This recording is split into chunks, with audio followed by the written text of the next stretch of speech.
We live, nigga. Rated and family, what's going on with y'all, man? Hope y'all having a blessed day today. Hey, I want every one of you, whether you're watching it live or you're watching it at some point after, all rise. Not for Damien Priest, for your 2024 NBA champ, Boston Celtics. Everybody rise, bro. I already got it. Everybody rise. I told you it was gonna happen. I told you it was gonna happen. I told you. Stop. Get the 4 leaf clovers Celtics in the chat. 4 leaf clovers in the chat. Come on. I want to see green. Celtics. Give me green. You got 13 rings that don't count. What? Yeah, none of y'all's rings count. All right, yo, man. Mickey, I ain't here for that. Man. As y'all can see, it is the OG3. Lewis couldn't make it. Life gets in the way. It happens. We were going to do Jeopardy tonight, but we're going to push that back a week. We got y'all. It's going to be fun. But tonight, we got y'all with the hot takes. Hit us with your hot takes. Actual hot takes, please. Yeah, please stop dropping like, oh, Stone Cold Steve Austin is a great wrestler in the fucking comments. Actual hot takes. And act like I should read that. But yeah, sorry that we had to push back Jeopardy, but it will be a fun ass episode when everyone is here. Mm-hmm. So I'm sad, man. I was whoop y'all ass in the trivia this week. Nah. Hey, it gives everyone an extra week to brush up on their knowledge. Hey. No, facts. And I'll let you guys in on the categories before we get to it.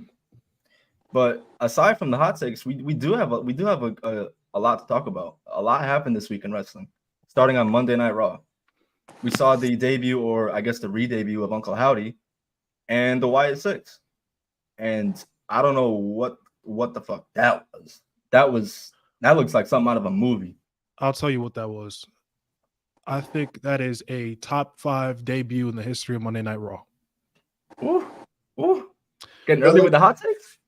Like, y'all know, before that happened, we were here every week, and I just kept saying, I kind of don't want to see Uncle Howdy. I don't. Because of how precious that could be and how risky it is with the legacy of Bray Wyatt attached to it. And, you got to be careful. You got to tread lightly with it. And they still got to tread lightly with it. But the presentation of Uncle Howdy was fantastic. I have no complaints whatsoever. Yeah, really, really, really well done. Bo needs to be proud of himself. But, yeah.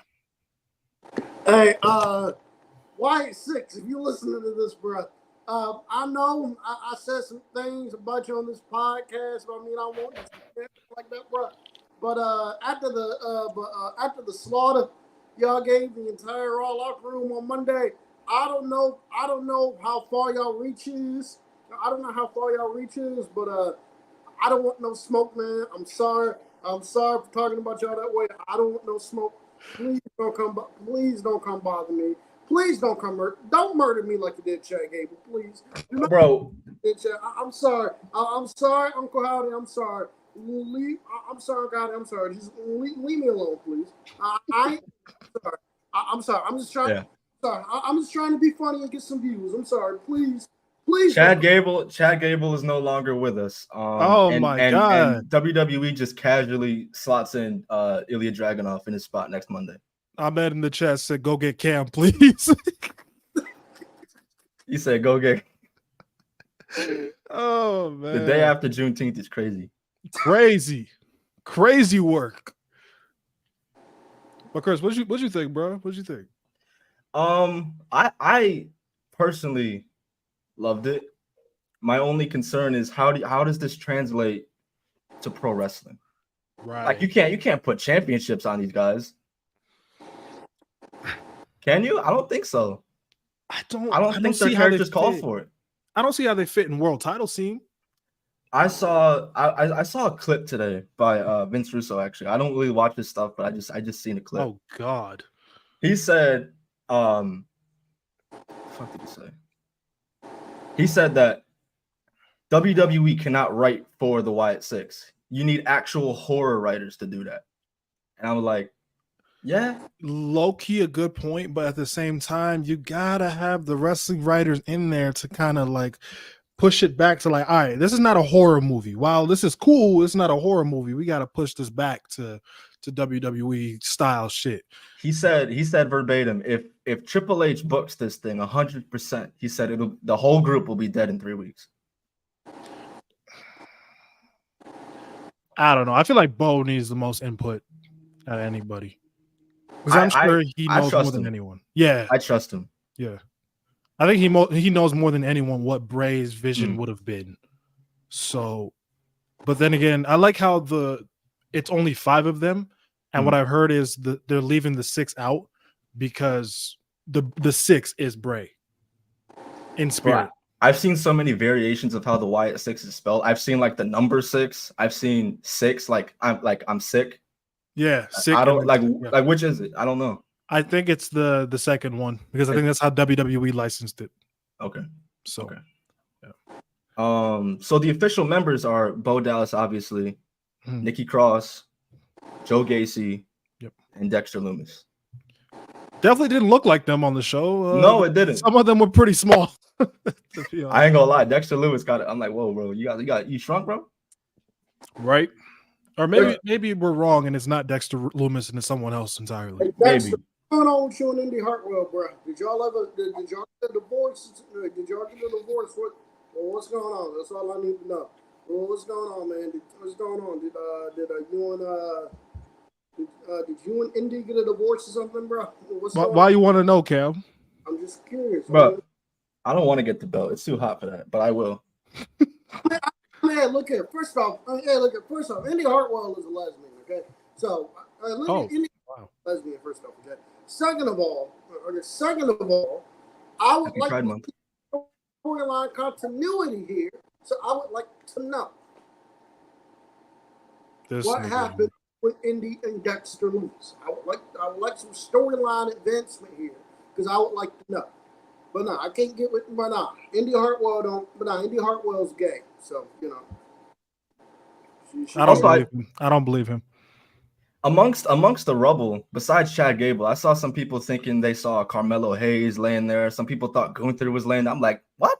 So I read a report today. I think PW Insider confirmed, besides Chad Gable, because that was obviously Chad Gable. Of course. Besides him, the people that were laid out were like people that they brought in. Like they were okay. Like I figured. Extras. I'm like, because there's some there's some holes in people's logic. I'm like, Carmelo. It looked like Gunther though. It looked like Gunther. It did, but I don't think they would do Gunther like that. No. They would, nah. They're not going to sacrifice the guy that they've presented as him pretty much like that. No. Not happening. But I thought it was a great debut. I hope to God that it works because I think Bray Wyatt's legacy deserves that. Absolutely. Because let's be honest, right? R.I.P. to Bray. Of course. But Bray Wyatt might be the most mishandled character in the history of WWE. It's insane. From the Eater of Worlds to especially the Fiend. The Fiend should have worked. But they dropped that, and unfortunately, he passed away before he can even develop the character he was starting to do. So, if this works, man, hey, that would be great for him. That would be a great way to honor him. And absolutely. But how they get into the title scenes, I don't know. At least a tag team scene, that can work there. See, now them attacking Chad Gable, I don't know if anybody else saw this. Them attacking Chad Gable to a degree made sense because there was some screenshots of the screens flashing. You know how they do. One of them said, "You stopped saying thank you," and another one had Chad Gable's initial CG. So that makes sense, and somebody called that out about 3 or 4 weeks before it actually happened. So I'm like, okay, we're getting reasons behind this. So they're kind of like an inbred version of the Shield almost. Jesus Christ! I said an inbred version. Where's the lie? That's crazy. Shout out to Suplex on Twitter. Shout out to Suplex on Twitter. Suplex said he. Shout out to Suplex on Twitter. Suplex said Uncle Howdy didn't do this. It was Otis. Facts. Facts. And he framed it to make it look like Uncle Howdy. He said, "You ain't slick, nigga." I know that was you. Oh, real quick in the chat. Wrestling at its finest, bro. Fashion Nova had a WrestleMania X7 shirt, bro. You know I had to cop it. You know how to see. This is the version of Rock I like. You know, the one that doesn't steal the spotlight. You feel me? the one that doesn't come in and steal nigga spotlight. Fuck that version. But yeah, appreciate the shout out for that shirt. But yeah, man, listen, Uncle Howdy, good luck. Triple H, I'm looking at you if this shit fails. I'm not gonna lie. I'm not gonna lie. Eric Rowan was part of the group as well. I forgot about that. Yeah, shout out Eric Rowan. Good to see him back. Getting the opportunity to come back. So yeah, that's about it. Also on Monday Night Raw, the first thing we saw was the return of the visionary Seth freaking Rollins. How'd y'all think about that? That was too soon. So this was the first episode of Raw I've watched in full live as it's happening. I usually go back and watch the episodes because I'm so busy on Mondays, but I'm sick. I'm still sick. So I was able to actually sit down and watch the episode. When I heard the burn it down, I thought it was some sort of ad. I was like, nigga, didn't you just tear up your entire knee? I'm saying, bro. Like hold the phone. That was what was going through my head. Like listen, I'm not saying I don't want to see Seth Rollins on TV. I'm saying, was he gone long enough for people to genuinely miss him? Because does Raw need him right now on an already loaded show? But he helps. He does help. He does help. They don't, but anytime you can get a superstar in the caliber of Seth Rollins back, that does not hurt you at all. My whole thing is I didn't want him to be rushed back because they have so much help on Raw. I would rather him take the time, all the time he needs. He doesn't need to be at Money in the Bank. I can see why they want him to be there. Right. But if anything, he can most definitely make SummerSlam. But I can also see Seth being a sicko. So like even if like they wanted to do a thing, where Seth, where like they go to Seth and be like, Seth, you can stay out. You could probably stay out. You could probably sit. You could probably stay out the rest of the year. You could probably sit this one out. Like we don't need you. I can see Seth Rollins to me comes off as that type of guy. He comes off as that, bruh. The doctor said I'm gonna be out in 6 months. I'll see y'all in a month, bro. I will be there. On some John Cena shit, bro. He did it for WrestleMania this year. He did it for WrestleMania 33 because remember because Samoa Joe tore his MCL, and he still came back for that WrestleMania. It's just like wow, but dog, like when you look at because someone recorded a separate angle from him at WrestleMania 40, right? And his knee was hanging in the air, like that. The way he fell when he got hit with that Superman punch from Roman. Ugh. I thought he was gonna be out the rest of the year, low key. Bro, I was like, he's the Rumble return. He's gonna be the big Rumble return, and I guess not. I could have saw it. Funny thing is, on Sunday, on the No Name podcast, G Baby was like, "Oh, he's gonna be out at least a year." Circle back Monday. Here he is, bro. It's like, man, good to see him. I can't lie. Good to see him. His merch is actually great. I actually like the merch that he just dropped. That's something I would buy and wear. You know what? I was doing all right too, not having to hear his chants on Raw every week, but I missed him. And we're getting a match with Damian at Money in the Bank. I'll take it. I can't complain. I think Seth is winning the world title at Money in the Bank. Really? I second that. I second that. I think the marquee match for Money in the no disrespect to Damien Priest. Cook. About SummerSlam, right? And them wanting to make SummerSlam, and we talk about making SummerSlam the WrestleMania of the summer. No disrespect. Get up my camera shot, boy. No disrespect. No, it's all right. It's all right. We'll have 4 dogs on the stream. Let's go. Yes, sir. No disrespect to Damien Priest at all. But the more money match, the much more appealing match to me anyway, is Seth Rollins and Gunther for the world. Seth Rollins and Gunther for the world. Let's be honest with ourselves. And if we're talking about making SummerSlam the WrestleMania of the summer, Rollins and Gunther scream. That is the money match right there. Rollins and Gunther and Cody and Randy, not Priest and Gunther and Cody and Solo. That screams. Give me my remote control. I'm going to turn the television. Especially for Cody and Solo. I no disrespect to Damien Priest and Gunther at all, because Damien Priest is like that. But absolutely. I think the marquee match for SummerSlam, I think it's going to be Damien. I think it's going to be Seth and Gunther, because I think Money in the Bank is where we're getting Finn Balor fucking over Damien Priest, and that is. Oh wow! And that is going to lead to Priest and Balor at SummerSlam. But Rollins is getting a 1 month left. That's interesting. Yeah, because straight off Money in the Bank, and Gunther is going to beat him. Also, I say this also because you remember on Raw, the Raw before the Rumble, Gunther and Seth had that face to face, and Gunther told Seth Rollins, whether it's at WrestleMania or whenever we meet, I'm gonna break you. I'm gonna target your back. I'm gonna target your knee. I'm gonna break you in half. What's good, Esco? Esco's in the chat. I'm gonna break you in half, and then What up, Esco? I'm gonna break you in half, and then I'm gonna beat you. So I think Gunther, right? So they already foreshadowed that. They already set that up. So I think at SummerSlam it's Gunther and Rollins for the world title, and that is where Gunther wins the world title. Rollins is not. Damien Priest is not. Damien Priest is not walking out of Toronto. I can't see how he could. I mean, you cooked.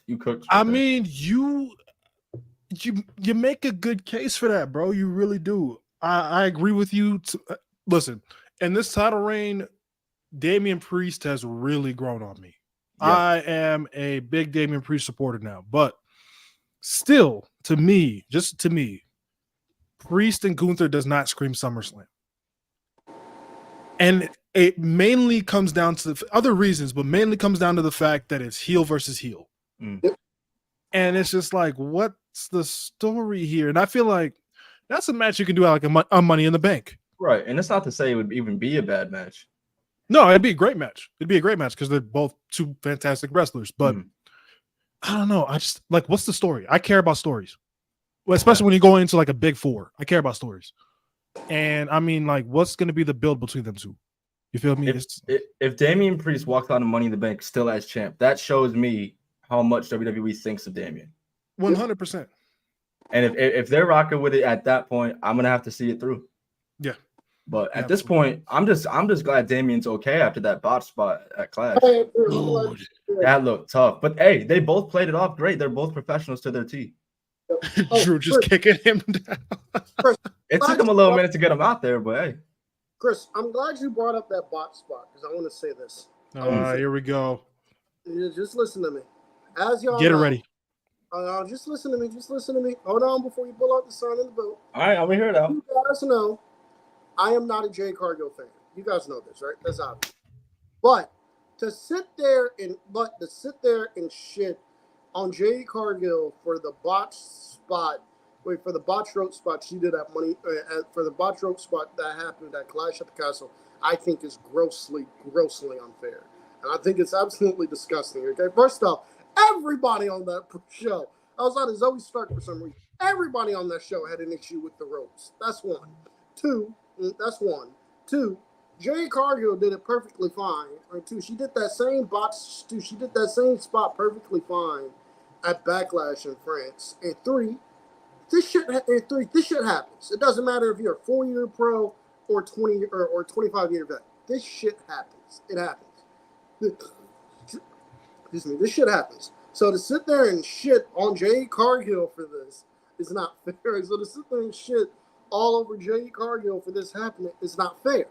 It's not fair on Jade. No. I'm not a Jade Cargill fan, but I had to bring that up because it's not fair. That is not fair. Tell them again, bro, because some motherfuckers, I don't think they understand how hard wrestling is, bro. It's not, especially if you're as tall as Jade, bro. It's not that easy to just jump on the top rope. She's a genius for attempting it.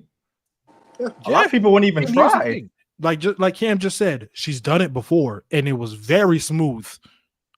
Like, she's gotten better. People are pretending like she's an absolute Kwame Brown level scrub. She's not. Why? Why Kwame every week? I was gonna say Kali. My mouth said Kwame. I'm gonna start taxing you for every Kwame. Fair enough.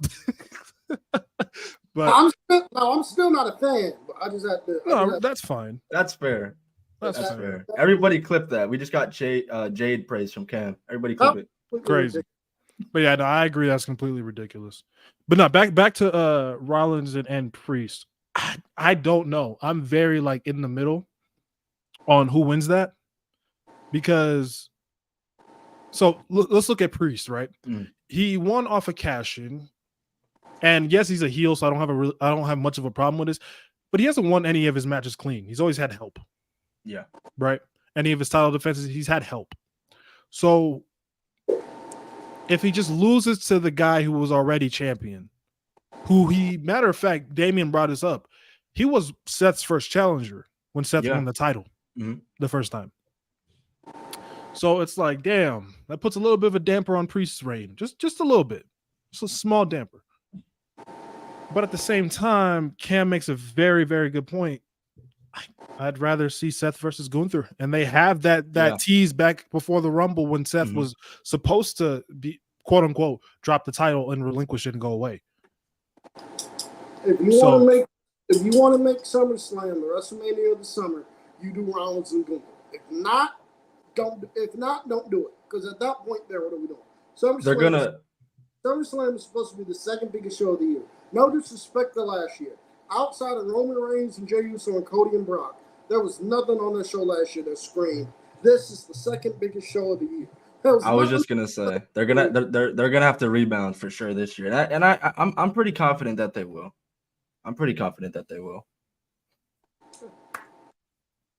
While we wait for Mo, what are we moving on to next? Kim, I want to get your thoughts because I don't know if I heard it from you. How did you feel about the ending to Clash?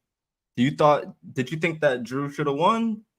Did you like Punk getting involved? Sorry, guys. What's up? You good, bro? I thought the ending for Clash is actually perfect. And I called it. I called the ending. I said what was going to happen with the ending. I said Drew McIntyre is going to get fucked over by CM Punk. I said he's going to get fucked over by CM Punk. But I did. I don't know how you do that same finish 3 times in a row. I was just going to say, like, how I really didn't want to believe that they were going to do that to that man for a third time in less than 2 years. In front of his own people. Think about the amount of people that paid money to see him. And he didn't walk out as champ. Right. I'd be tight. Here are two things that gave it away for me. As soon as Alba Fire and Isla Dawn won the tag team titles, that was WWE's cue. That was WWE having one Scottish born team win win championship going on that show. And the second, when I saw that ref bump, once I saw that ref bump, I was just thinking in my head, go ahead and get Punk out here. It's time. Go ahead and get Punk out here. Punk was the most hated man in Scotland. They were chanting CM cunt after the show, bro. That's crazy. They were not having it, man. He better have ran out of there. Oh my God. Is he okay? Real talk. I hope. That man's fragile as it is. So this is my feelings on it. As a pure fan, like, fuck this analyst shit, fuck being like trying to do a podcast and all that. Just speaking as a fan of Drew McIntyre, fuck you, CM Punk. Because damn, bro, I felt bad for Drew at Clash the last time, because he didn't. I mean, it made sense for Roman to retain. It made perfect sense. Yeah, it wasn't time yet. Cody was the only viable person, right? So you circle back again, and I remember when Priest won, we were all like, "Okay, that's where it ends. That's it. That Clash. That's it." Drew gets his moment in Scotland, and he got his moment, quote unquote, at WrestleMania, but he lost it right away. But I don't know, and to lose again, like here's the thing: whether Drew wins the world title again or not, it's never going to hit the same. No. It's not going to hit as hard as it would have hit in Scotland with everyone on his side. It's not going to hit the same ever again. People got to realize that in pro wrestling, sometimes you literally have to strike while it's hot. Otherwise, once it goes, and it's not going to feel the same. You'll never get that feeling again. But being more of an analyst and using my brain, that was the right call. Yeah. That was the right call. Not only do you legitimize Priest's title reign more, you continue to build that heat between Drew and Punk. When Punk came out, I knew it from the haircut. When he came out, Y'all that were here on stream, I was dying with laughter. And he had the that fresh J's on too. So funny. Holy shit. Well done. I like that they didn't go with the basic old, static, his music hits, all that. Yeah. And then he runs down or whatever. They actually did something creative. I haven't seen that before. So that was great. That ref bump, that nigga wildin'.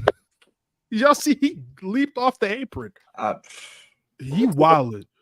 They took him. Working hard for his money. Respect. He took a bump. Holy shit. Also, speaking of referee bumps, can wrestling referees in general become more stronger, please? Can we please tough it up, please? Can we please tough it up? You blow on them. They're down. You blow on them. They're down for 30 minutes. What the hell? Can we please get tougher, bro? Bro, it can be a slap. It can be a push. Somebody can accidentally push your referee. They down on the mat for 30 seconds. They down on the mat for like 30 minutes. What the hell? Y'all remember the match between Triple H and Undertaker at WrestleMania X7, right? Mm-hmm. Where the ref took a bump. He got elbowed and was down for 10 minutes, bro.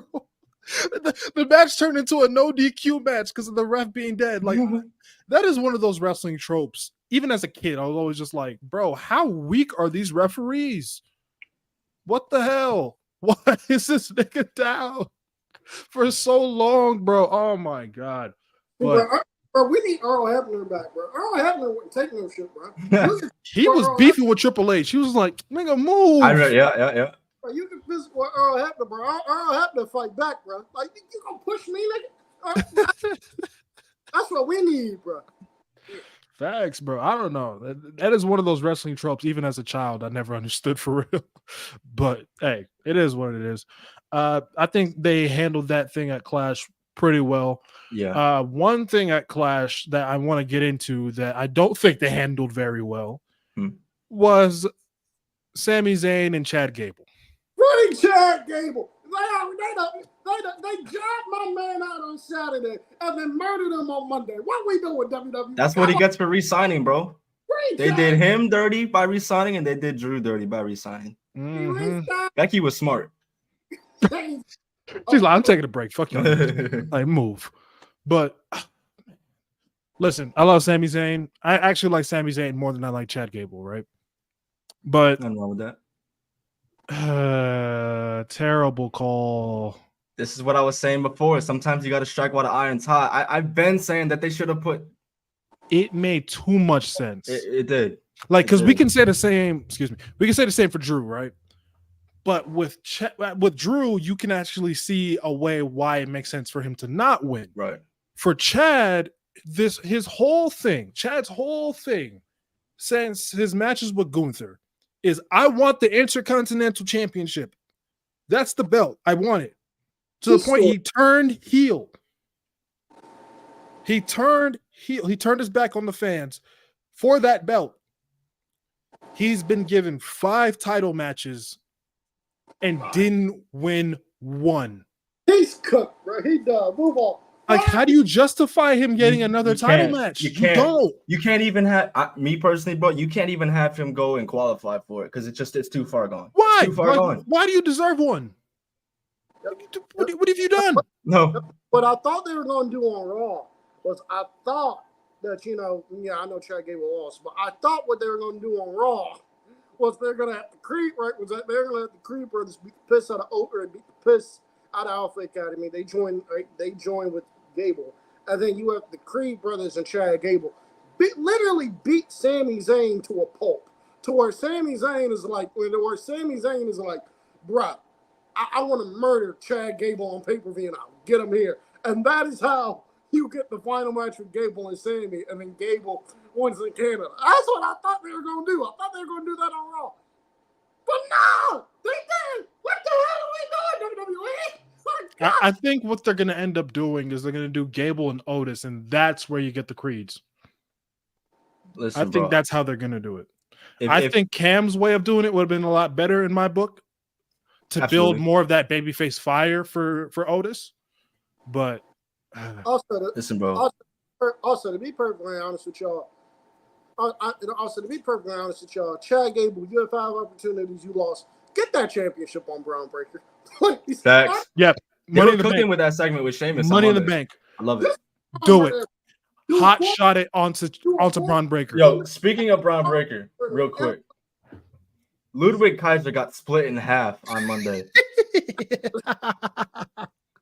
that angle died. That angle, bro. Yo, if anyone, if you haven't seen it yet, please go out and search it up. This man got obliterated by Braun Breaker. Braun Breaker got the best spear in the business. Yes, I he always does. need to say Braun is the best spear of all time. It's either him or Goldberg. That's not crazy. It's not. It's really not crazy. It's either him, Goldberg, or Rhino. That spear is just, hey, my God. That's not crazy to say.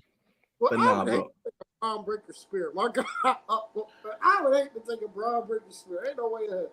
This He is knows, bro. He knows Corey J's watching. He's gonna kill everybody. here you go. Nah, this is what I want. The fatal four-way. Sammy, Sheamus, Braun, Kaiser. Give it to Yes. Braun. Do that. Cook. Do that. I miss, like, we don't often get multi-man matches for these titles anymore. So it's like, I don't know. I kind of want one. And I think this is they set it up perfectly. Yeah. Just have Adam Pearce come out next week and be like, well, Sammy, you're defending against everybody. Oh. Yeah. Okay. All right. Nah, y'all might get the last text on me for this. Y'all might Don't say that. be on this. So here we go. But hear me out.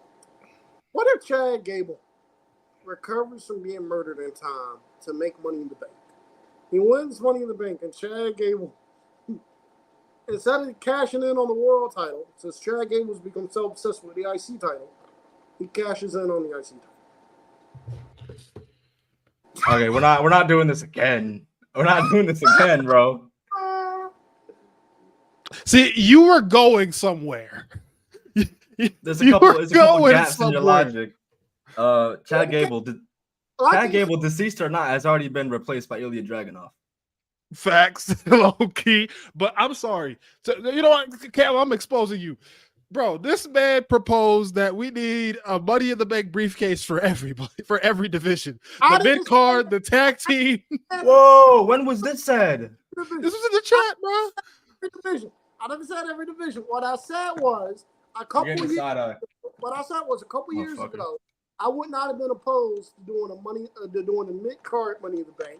I'm over that idea now, but I wouldn't have been opposed. You better to it. be. So I would not be opposed if they did a tag team Money in the Bank match. I would not be With opposed. what Get your tag side, teams? Chris. What tag Get your teams? side. What tag teams? I don't need it, bro. Dude, I don't think you have enough tag teams to fill the ladder match, bro. What are you talking about? If they ever take their tag team division serious, They I won't. would like to see, all right, and you get enough teams. I would like to see a tag team Money in the Bank. No. Because this was my reasoning, bro. This is a hot take. Imagine the logistics of this, right? So imagine one partner's ready to cash in, and the other one's like, nah, nigga, Not yet. Right. Like, what the fuck are we doing? Why? And that exactly, Africa. I'm gonna shout you out for this. That completely defeats the purpose of Money in the Bank. It's meant to elevate you, Couldn't not have said it keep better you where myself. you at, nigga. What the fuck? Oh Lord. But nah, man. Back to Chad Gable for a second. I'm not gonna tax people, all right, for saying that Triple H takes too long to wrap up stories. I'm not gonna tax people for saying that. He Get does. to the point, nigga. Get to the point. For real. I understand wanting to, have stories, make people want to watch, but sometimes, bro, you just dragging it, yo. Bro, and I'm so sick, bro. And I'm so thank y'all for that, by the way. Hey, look, I was started at the Chad Gable loss at Money in the Bank, and then after Chad Gable lost on Raw, after Chad Gable lost at Clash of the Castle, after Chad Gable lost on Raw, because you best believe I was talking shit. I was being petty as hell to this one person I was talking to back and forth, bro. This nigga sat there and told me, bro, bro, just get Triple H's moment, bro. Triple H goes, so I'm in black and gold, bro. Chad Gable got murdered on Monday. Raw went off the air, and I asked him, so should I still be waiting on Chad Gable to get there? Or should I just move on? That nigga just saw the message and ain't responding to me since, bro. Cause he know. And I'm sorry, but I'm petty as hell over this shit. I'm petty over this shit. I'm sorry. Chris will tell you I'm petty. Hey, but you're not wrong. You're not wrong at all. That was Raw. So what are we moving on to after Raw? Oh, one last thing. How do you feel about it sounds like we're getting Bad Blood coming back. How do you feel about that? For the drunk punk blow off? I like it. I like Bad Blood coming back for that. I like Bad Blood coming back. I like it. I like it for them just publishing Hell in a Cell and just have Bad Blood, right? And then put just put the Hell in a Cell match on the show. Like what's going on? Also, I'm happy with Bad Blood. I'm happy Bad Blood's back, but not as an NXT PLE. Yes, NXT gets all the good PLE names. The fuck? NXT got No Mercy. They got Heatwave. Halloween Havoc. Hey, my bad, game. My bad. You good, Mo? Did you hear what I said at all, or nah? Nah, sorry. I was just asking Cam one last thing before he moved on from Raw. With the Punk and Drew feud, how do you feel about it potentially culminating at Bad Blood? Perfect. Hell in a Cell. Bad Blood. No gimmick pay-per-views. I love that they're bringing back these old pay-per-views, and I'm glad that they're actually keeping it not as a NXT one, because a lot of times when they bring back these old names, Cam just said that, yep. They throw it on NXT, and I'm just like, why?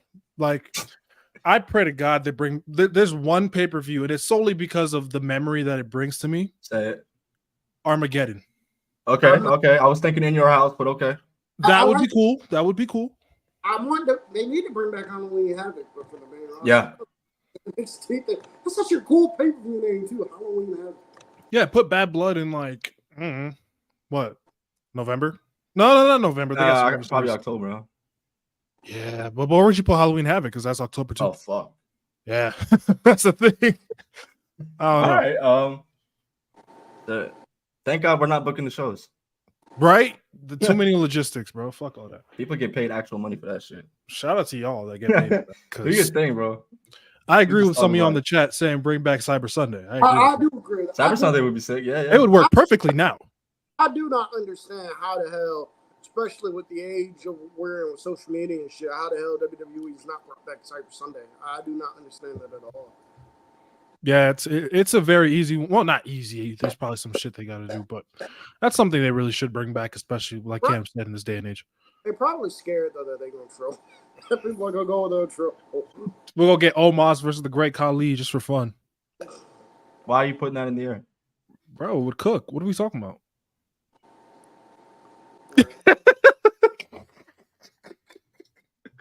Oh shit! You of all people saying that is crazy. But no, I will say though, they need to bring back custom stages if they're gonna bring back these old pay-per-views, bro. Yes, bro. Don't give me Bad Blood with like a little blood stain on like the fucking Titantron. Fuck out of here. Give me a real logo.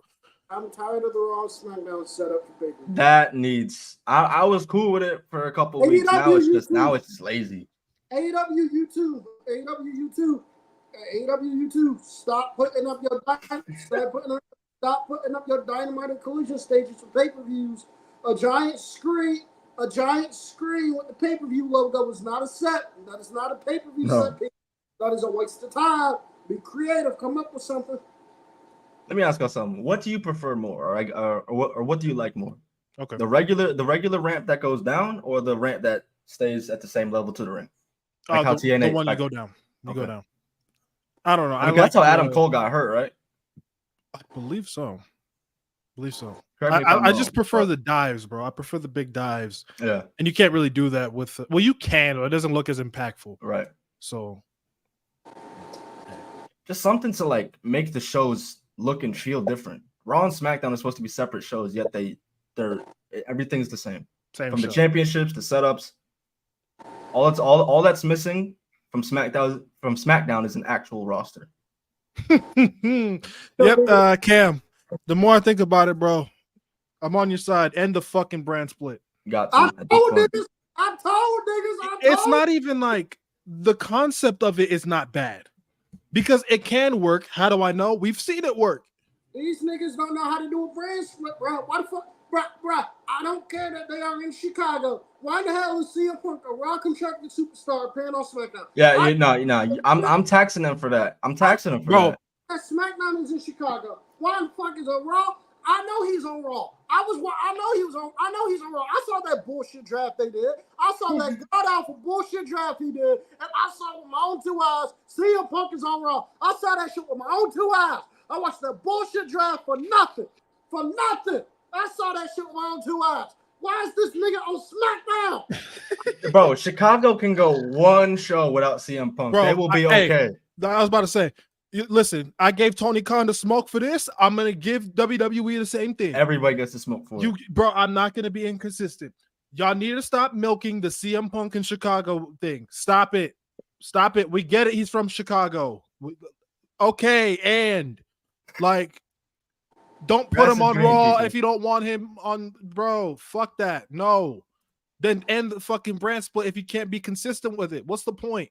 Bro, they've been doing this shit since CM Punk debuted, bro. I watched No Mercy 2007. That shit was in Chicago. They had CM Punk wrestle a 2-minute match on there just to get him on the show. I'm sitting there going, what the hell? I'm sitting there going, I know, good Wait a minute. Time out. This bullshit on the show. Why'd you watch No Mercy 2007, bro? I thought memory had it. I thought from what I remembered, it was a good show. But I watched it and that was a mistake. Hey, it might have the best Triple H and Orton match. I'll give you that. It might have the best of that. That show was not good. I was like, this show was not good. No, not at all. They had Kali and who? Batista, was it? In the Punjabi prison? Bro, the best part that was awful.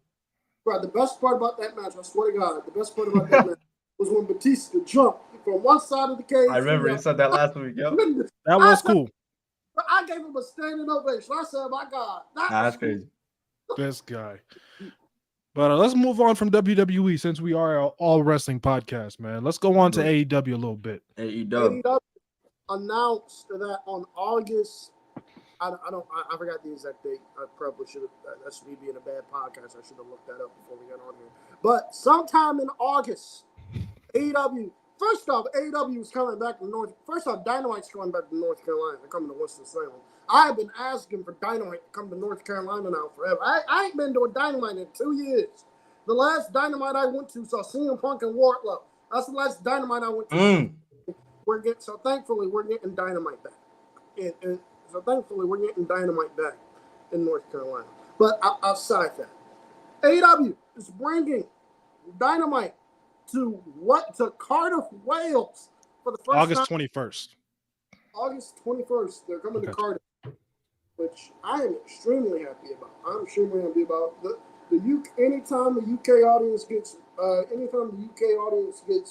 any mainstream wrestling, that is a great thing. Those crowds are going to be hot, and Dynamite is going to be an absolute. I have no doubt that place will sell out because AEW, they have a very big following in the UK. I have no doubt that show will sell out. AEW and Dynamite in Canada, it's going to look Dynamite in Cardiff, it's going to look great, man. It's going to look great, man, because they have a very big following over there in England and over there in Europe. Dynamite in the UK, that is going to be great. I cannot wait for that. I agree, man. I don't know why they would have taped Dynamite. I don't know why these mainstream companies won't tap into their UK markets more, bro. They are fucking passionate. They're much better than what we get here in the US. And they keep milking these bitch-ass US crowds who couldn't give a fuck. Bro, with the US crowds, you got to deal with what chance, and you got to deal with people sitting on their hands. Bro, we just went from Scotland to Corpus Christi, Texas. If you go to a show, Wyatt, why are you paying high ticket prices to go to these shows and not react? Why? Why are you going to these shows to not react? Why are you going to these shows with the fucking what chant? Can people go ahead? I've been to many wrestling shows. I've been to many wrestling shows in my life. Not once have I ever chanted what. No. And it's always to the foreigners, bro. That shit pisses me off. Yeah. Like, can y'all stop doing that? You understand them. Stop fucking playing with me. Yep. Like, why are y'all doing that? Well, hold on a second. I want to address this. I met you, Seth. Yes, they did put Jeff Jarrett in the Owen Cup tournament, and I was kind of skeptical to this because I was like, "What the hell?" But That's a lash tag. But Jeff Jarrett and Owen Hart, they're very good. But Jeff Jarrett and Owen yeah, Hart, yeah. they're very good friends. So that's why Jeff Jarrett is in the Owen. No, that makes sense. That was Owen's last tag team partner, so I'm okay with it. I had an issue with it at first, but once I was told about that, I didn't have an issue. Yeah, that was Owen's last tag team partner, so it makes all the sense in the world. Okay. Makes all the sense in the world. But yeah, besides that, they got freaking every AEW pay-per-view on what? Fight TV now? Yep, Triller TV. $10 per pay-per-view. I can't complain about that, bro. It was a great deal, actually. We might have to do some of these watch-alongs. Yeah. Great deal. I'm glad that first off, I'm glad that the AEW pay-per-view library is somewhere. I'm shocked that Max didn't pick it up, and I'm shocked that this isn't something that ended up on Max. But them going to fight with this is absolutely great. Them going to fight with this is absolutely great. Triller TV is great service. Triller TV is an absolutely great service. It really is. If you're not using Triller TV, I don't know what's wrong with you. But no, Triller TV is an absolutely great service. And Triller TV is an absolutely great service. And all the AEW shows being $10 a month. The old ones, I love it. I absolutely love it. Me too. I'll definitely be watching All Out 2021 again. Because if you ask me, bro, fight me, old heads, that is up there with Mania X7 in my book. It is that good of a show. That is peak AEW. I ain't gonna tax it. Goddamn right, it was peak AEW. It is peak AEW. I don't know what the they're fuck fighting happened for their life right now. Hey, I don't know, Dynamite bro. was decent last night. I ain't gonna lie. I've gotten back into it because I want to be a credible content creator. AEW was decent last night. Will Ospreay, you cooked on the mic, my nigga. Good shit. Don't start glazing, Cam. But no, decent show. I hope to keep it up. Oh yeah, that's all we want. We want everyone to succeed. I don't come on here. I don't intentionally try to take shots and poke AEW. It's not fun. It's not. I do it when it's justified. Right. Also, Mo, you talked about Dynamite. I am of the belief, and this will, I'm of the belief. I'm gonna speak to you guys about it, and this will determine the direction whether or not they go. If Hangman Page is in the Owen, if he's the wild card in the Owen, then Swerve is retaining the title. Then Swerve is retaining at Forbidden Door. If he's not, then Danielson is winning the Owen, and we're getting Danielson Ospreay Part 2. That is what I believe. That is what I believe is going to go down. Also, that is what I believe is going to go down. And also, pay attention to Dynamite and Collision. Pay attention to it. With Dynamite and Collision, and how Ospreay and Swerve are being booked. And I'm going to tell y'all this why. I'm not trying to criticize the booking. I want y'all to look at this because I think this is going to play a role in Forbidden Door. Will Ospreay is wrestling weekly on Dynamite and Collision. He's wrestling on Dynamite. He's wrestling on Collision pretty much weekly. Swerve wrestles on Dynamite, but Swerve otherwise has been chilling, right? He has a tag team match coming up with Ospreay this Wednesday, but Swerve otherwise has been chilling. That is going to be the out they give Will Ospreay if Ospreay loses. If Swerve beats Will Ospreay, that is going to be their out. They're going to sit there and say Will Ospreay is exhausted because he's been wrestling on Dynamite and Collision because he's been wrestling every week going into this build-up, and they're going to use that as Ospreay's exhausted from that, and that is what's going to give Will Ospreay the win. I'm telling you all right now. But why though? I think that's going to be the out. I think that is going to be the out. And also, pay attention to the Owen. I'm telling you now, pay attention to the Owen. If Hangman Page is in the Owen, Swerve is retaining at Forbidden Door. If he's not in the Owen, Danielson is winning, and Ospreay is winning the title. My thing is, Swerve's reign is so irritating, bro. It's very underwhelming. It's like, bro. Like, I get what you're saying, Cam, and I think you should protect your champion like that because Will Ospreay is still a champion, right? But damn, bro, y'all can't make Swerve look strong. Like, I get it. But you know me personally, I mean? I think Swerve is like, it's a safe choice to give Ospreay that first AEW L, like as an official roster member. nobody's gonna look at Will Ospreay any differently if he loses to Swerve. Swerve's like that. He Swerve really like is, that. and they need to present him as that. You know, that is my one big drawback with AEW right now is the way they're treating Swerve. Throughout this entire reign, you remember how it started. Bro didn't even main event, or even he didn't open that first Dynamite, did he? No. So what the fuck are we doing? And it just continues to make him look weak. He'd even main event the last pay-per-view. He'll probably main event this one, but probably because it's Will Ospreay. I'm not gonna tax him for not. I'm not gonna tax. Maybe this is me being a show. I'm not gonna tax him. I'm not gonna tax AEW for him not main eventing Double or Nothing because the world title match is not headline Double or Nothing since Double or Nothing came in. The exception, it's always been either Stadium Stampede or Anarchy in the Arena. So they get a pass to me on that. That's a good point. That's a fair argument towards that. But the other ones, I can see where you're coming from. Yeah, Forbidden Door, you got to main event that. You got to main event that.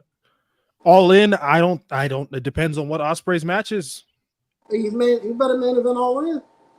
I think he should. He should, but it depends on what Ospreay's match is. So it's just like, damn, you know, it sucks for Swerve. Sucks for Swerve. But hey, man. But yeah, Dynamite was good. I thought last night. Keep it up. Oh yeah. And that's that.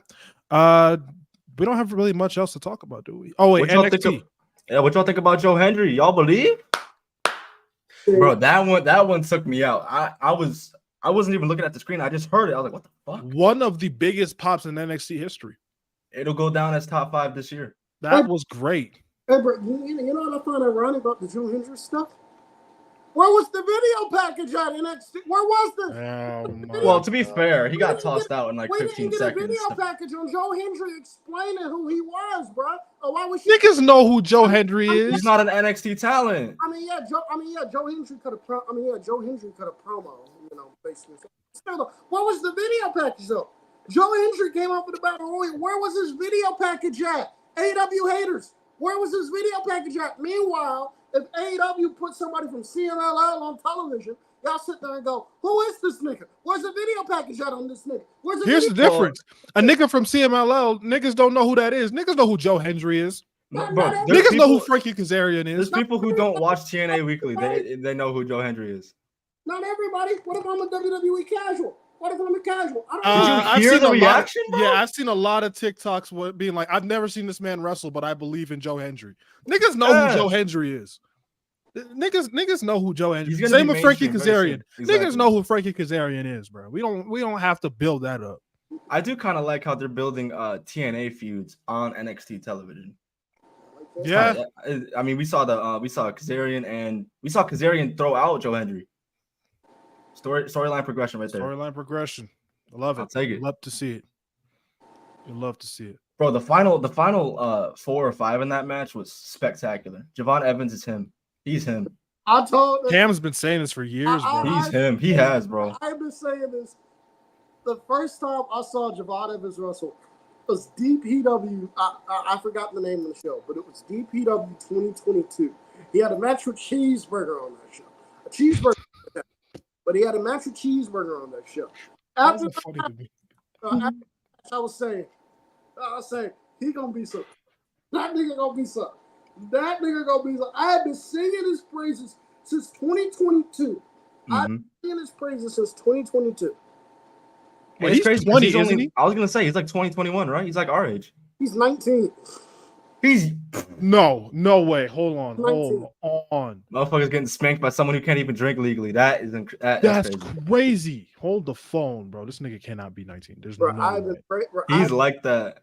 I have been praising him. This nigga's 20, bro. I have been praising him for years. Shout out to Escobar. Escobar did the ring announce for this last ever. That's sick. For WWE brought him in. Afterwards, bro, they had Steve Corino make the drive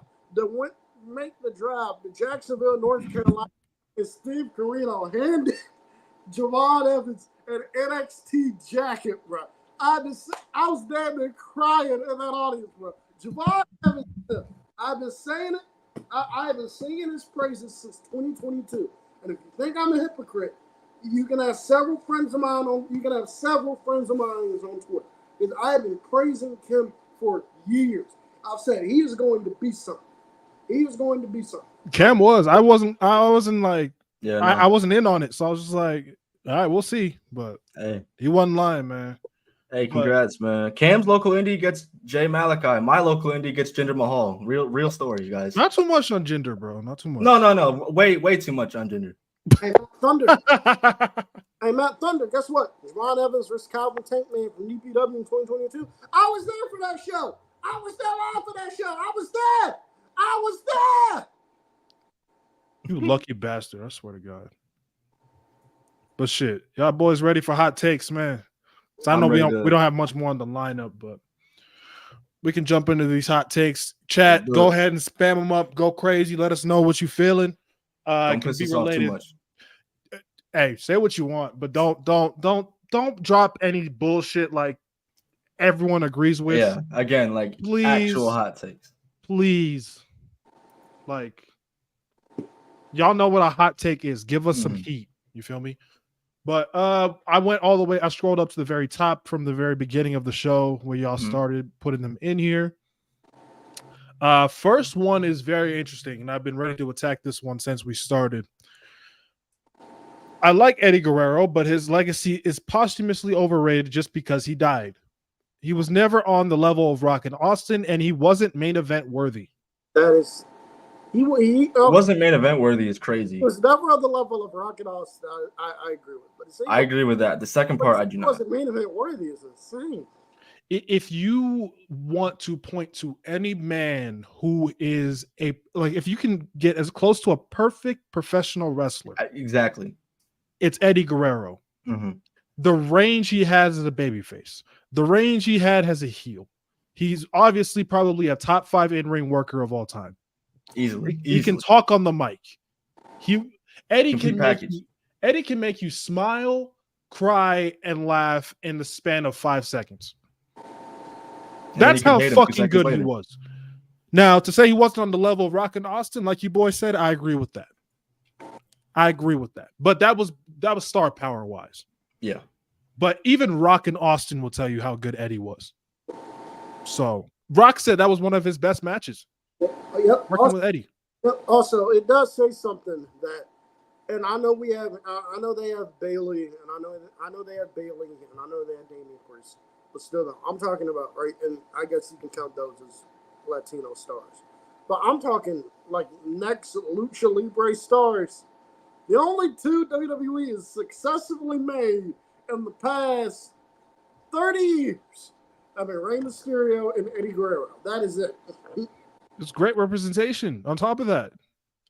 Like, that was the best representation you can get at that time in the main event scene for Latinos. Like, so... I don't know. I don't agree with this take. I think Eddie is properly rated. Like, he's not in anybody's like top 10. Right. He's not underrated. He's not overrated, you know?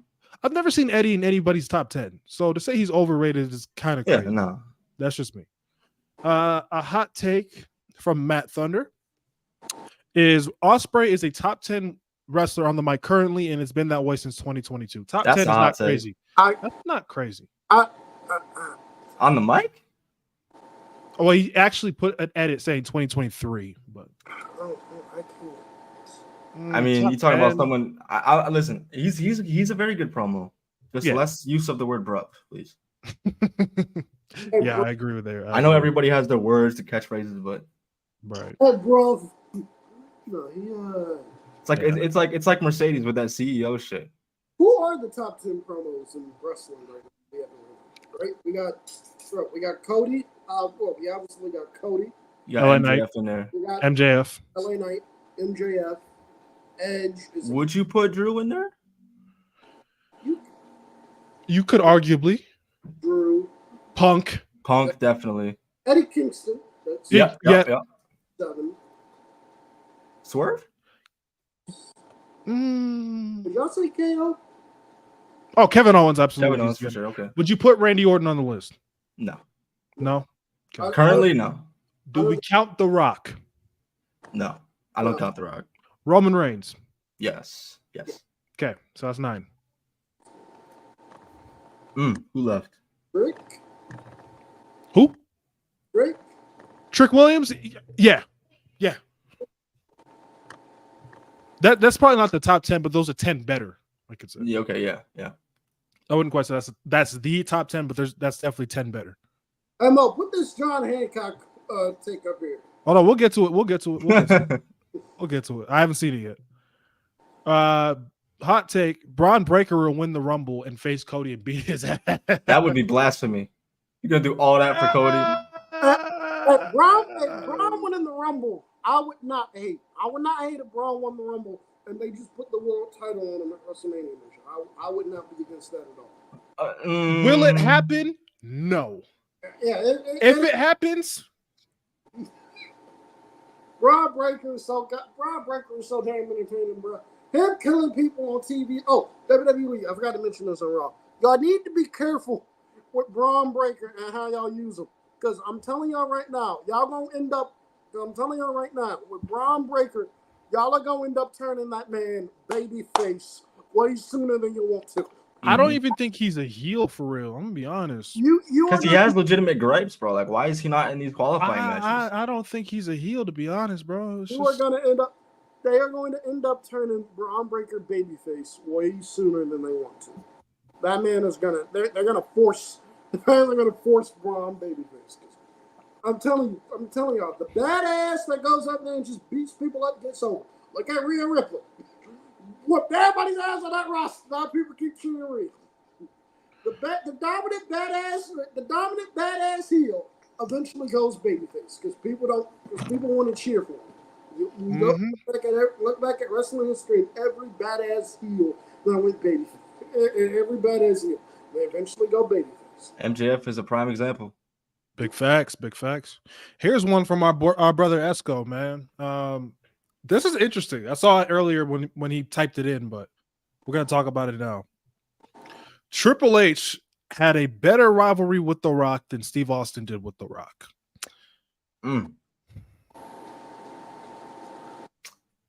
I don't hate it, but he's also a Triple H stan. I mean, okay, I'll say this. The impact of Rock and Austin cannot be touched. I don't think there's ever gonna be again a wrestler versus wrestler feud that will reach the heights of significance, draw, importance than Rock and Austin ever will again. They were the two guys of that era. And to me, what I give it its flowers for versus like a Cena Orton is they didn't do it too much, and the match quality was a lot higher than a lot of Cena Orton matches. And they had a lot of memorable segments. But the thing is with Triple H and The Rock, the brunt of their rivalry, most of it happened in what is regarded as the best creative year in the history of WWE, which is the year 2000. And they had a lot of great matches in there. They had, obviously, even going back to 98 at SummerSlam, their ladder match was great. And then you have the Iron Man match at Judgment Day where the 3 Falls match fully loaded. That was awesome. Yep. And then the Backlash 2000 match, obviously. Like, you don't get that. Like, that is, some people argue that should have been WrestleMania from that year. So, I mean, I don't hate it. I think match quality-wise, I'd probably lean Triple H Rock. But if we talk about overall rivalry, I'm going Austin Rock personally. But I don't think that's a crazy take. I don't. I don't think that's a crazy take. Okay. Now we just saying shit. Oh boy. Next.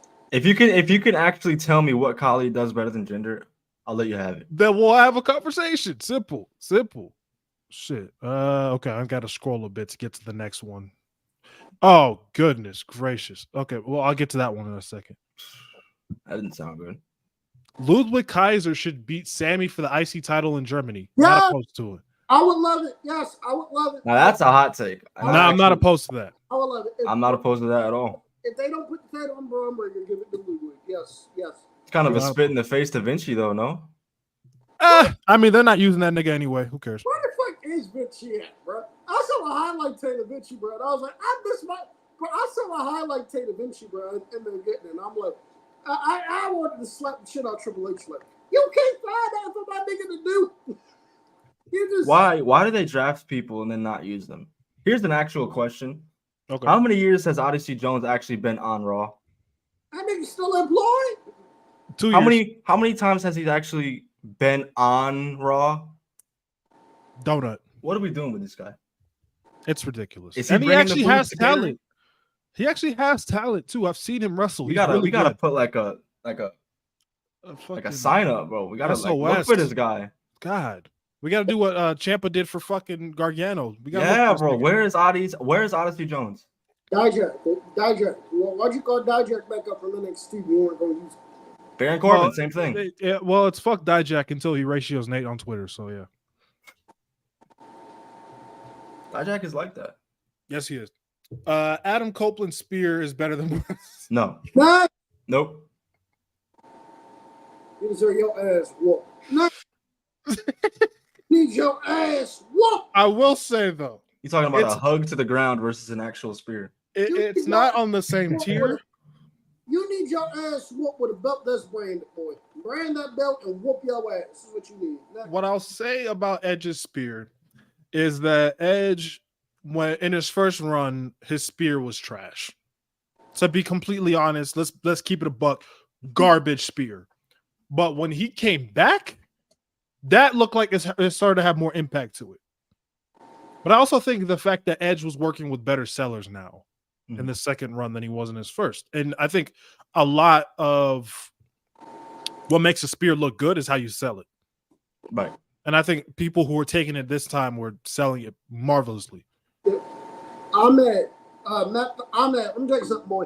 WWE speed does not count. I'm not talking about what the fuck happens on WWE speed.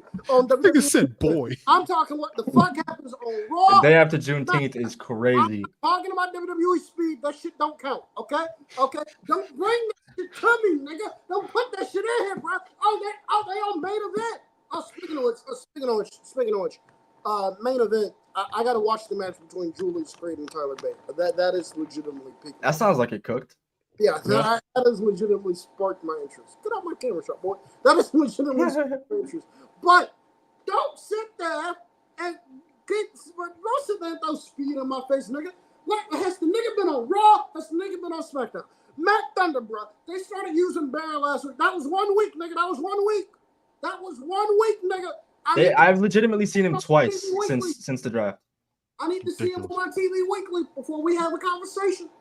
I need to see him on my television weekly before we have a conversation. Yeah, exactly. Stop bringing up this bullshit, y'all. Stop bringing it up. So my homie Crack says Triple H is not top 10 all time. I'm not gonna tax him for that. He's in my top 10 personally. I wouldn't tax him for that. You could probably name 10 better. I've said it before, and I'll say it again. I think Triple H has a good case. Not for shit.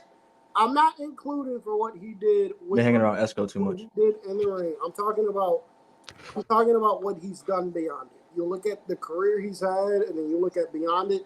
Him basically running WWE and making this right in WWE under him being the most profitable it's ever been.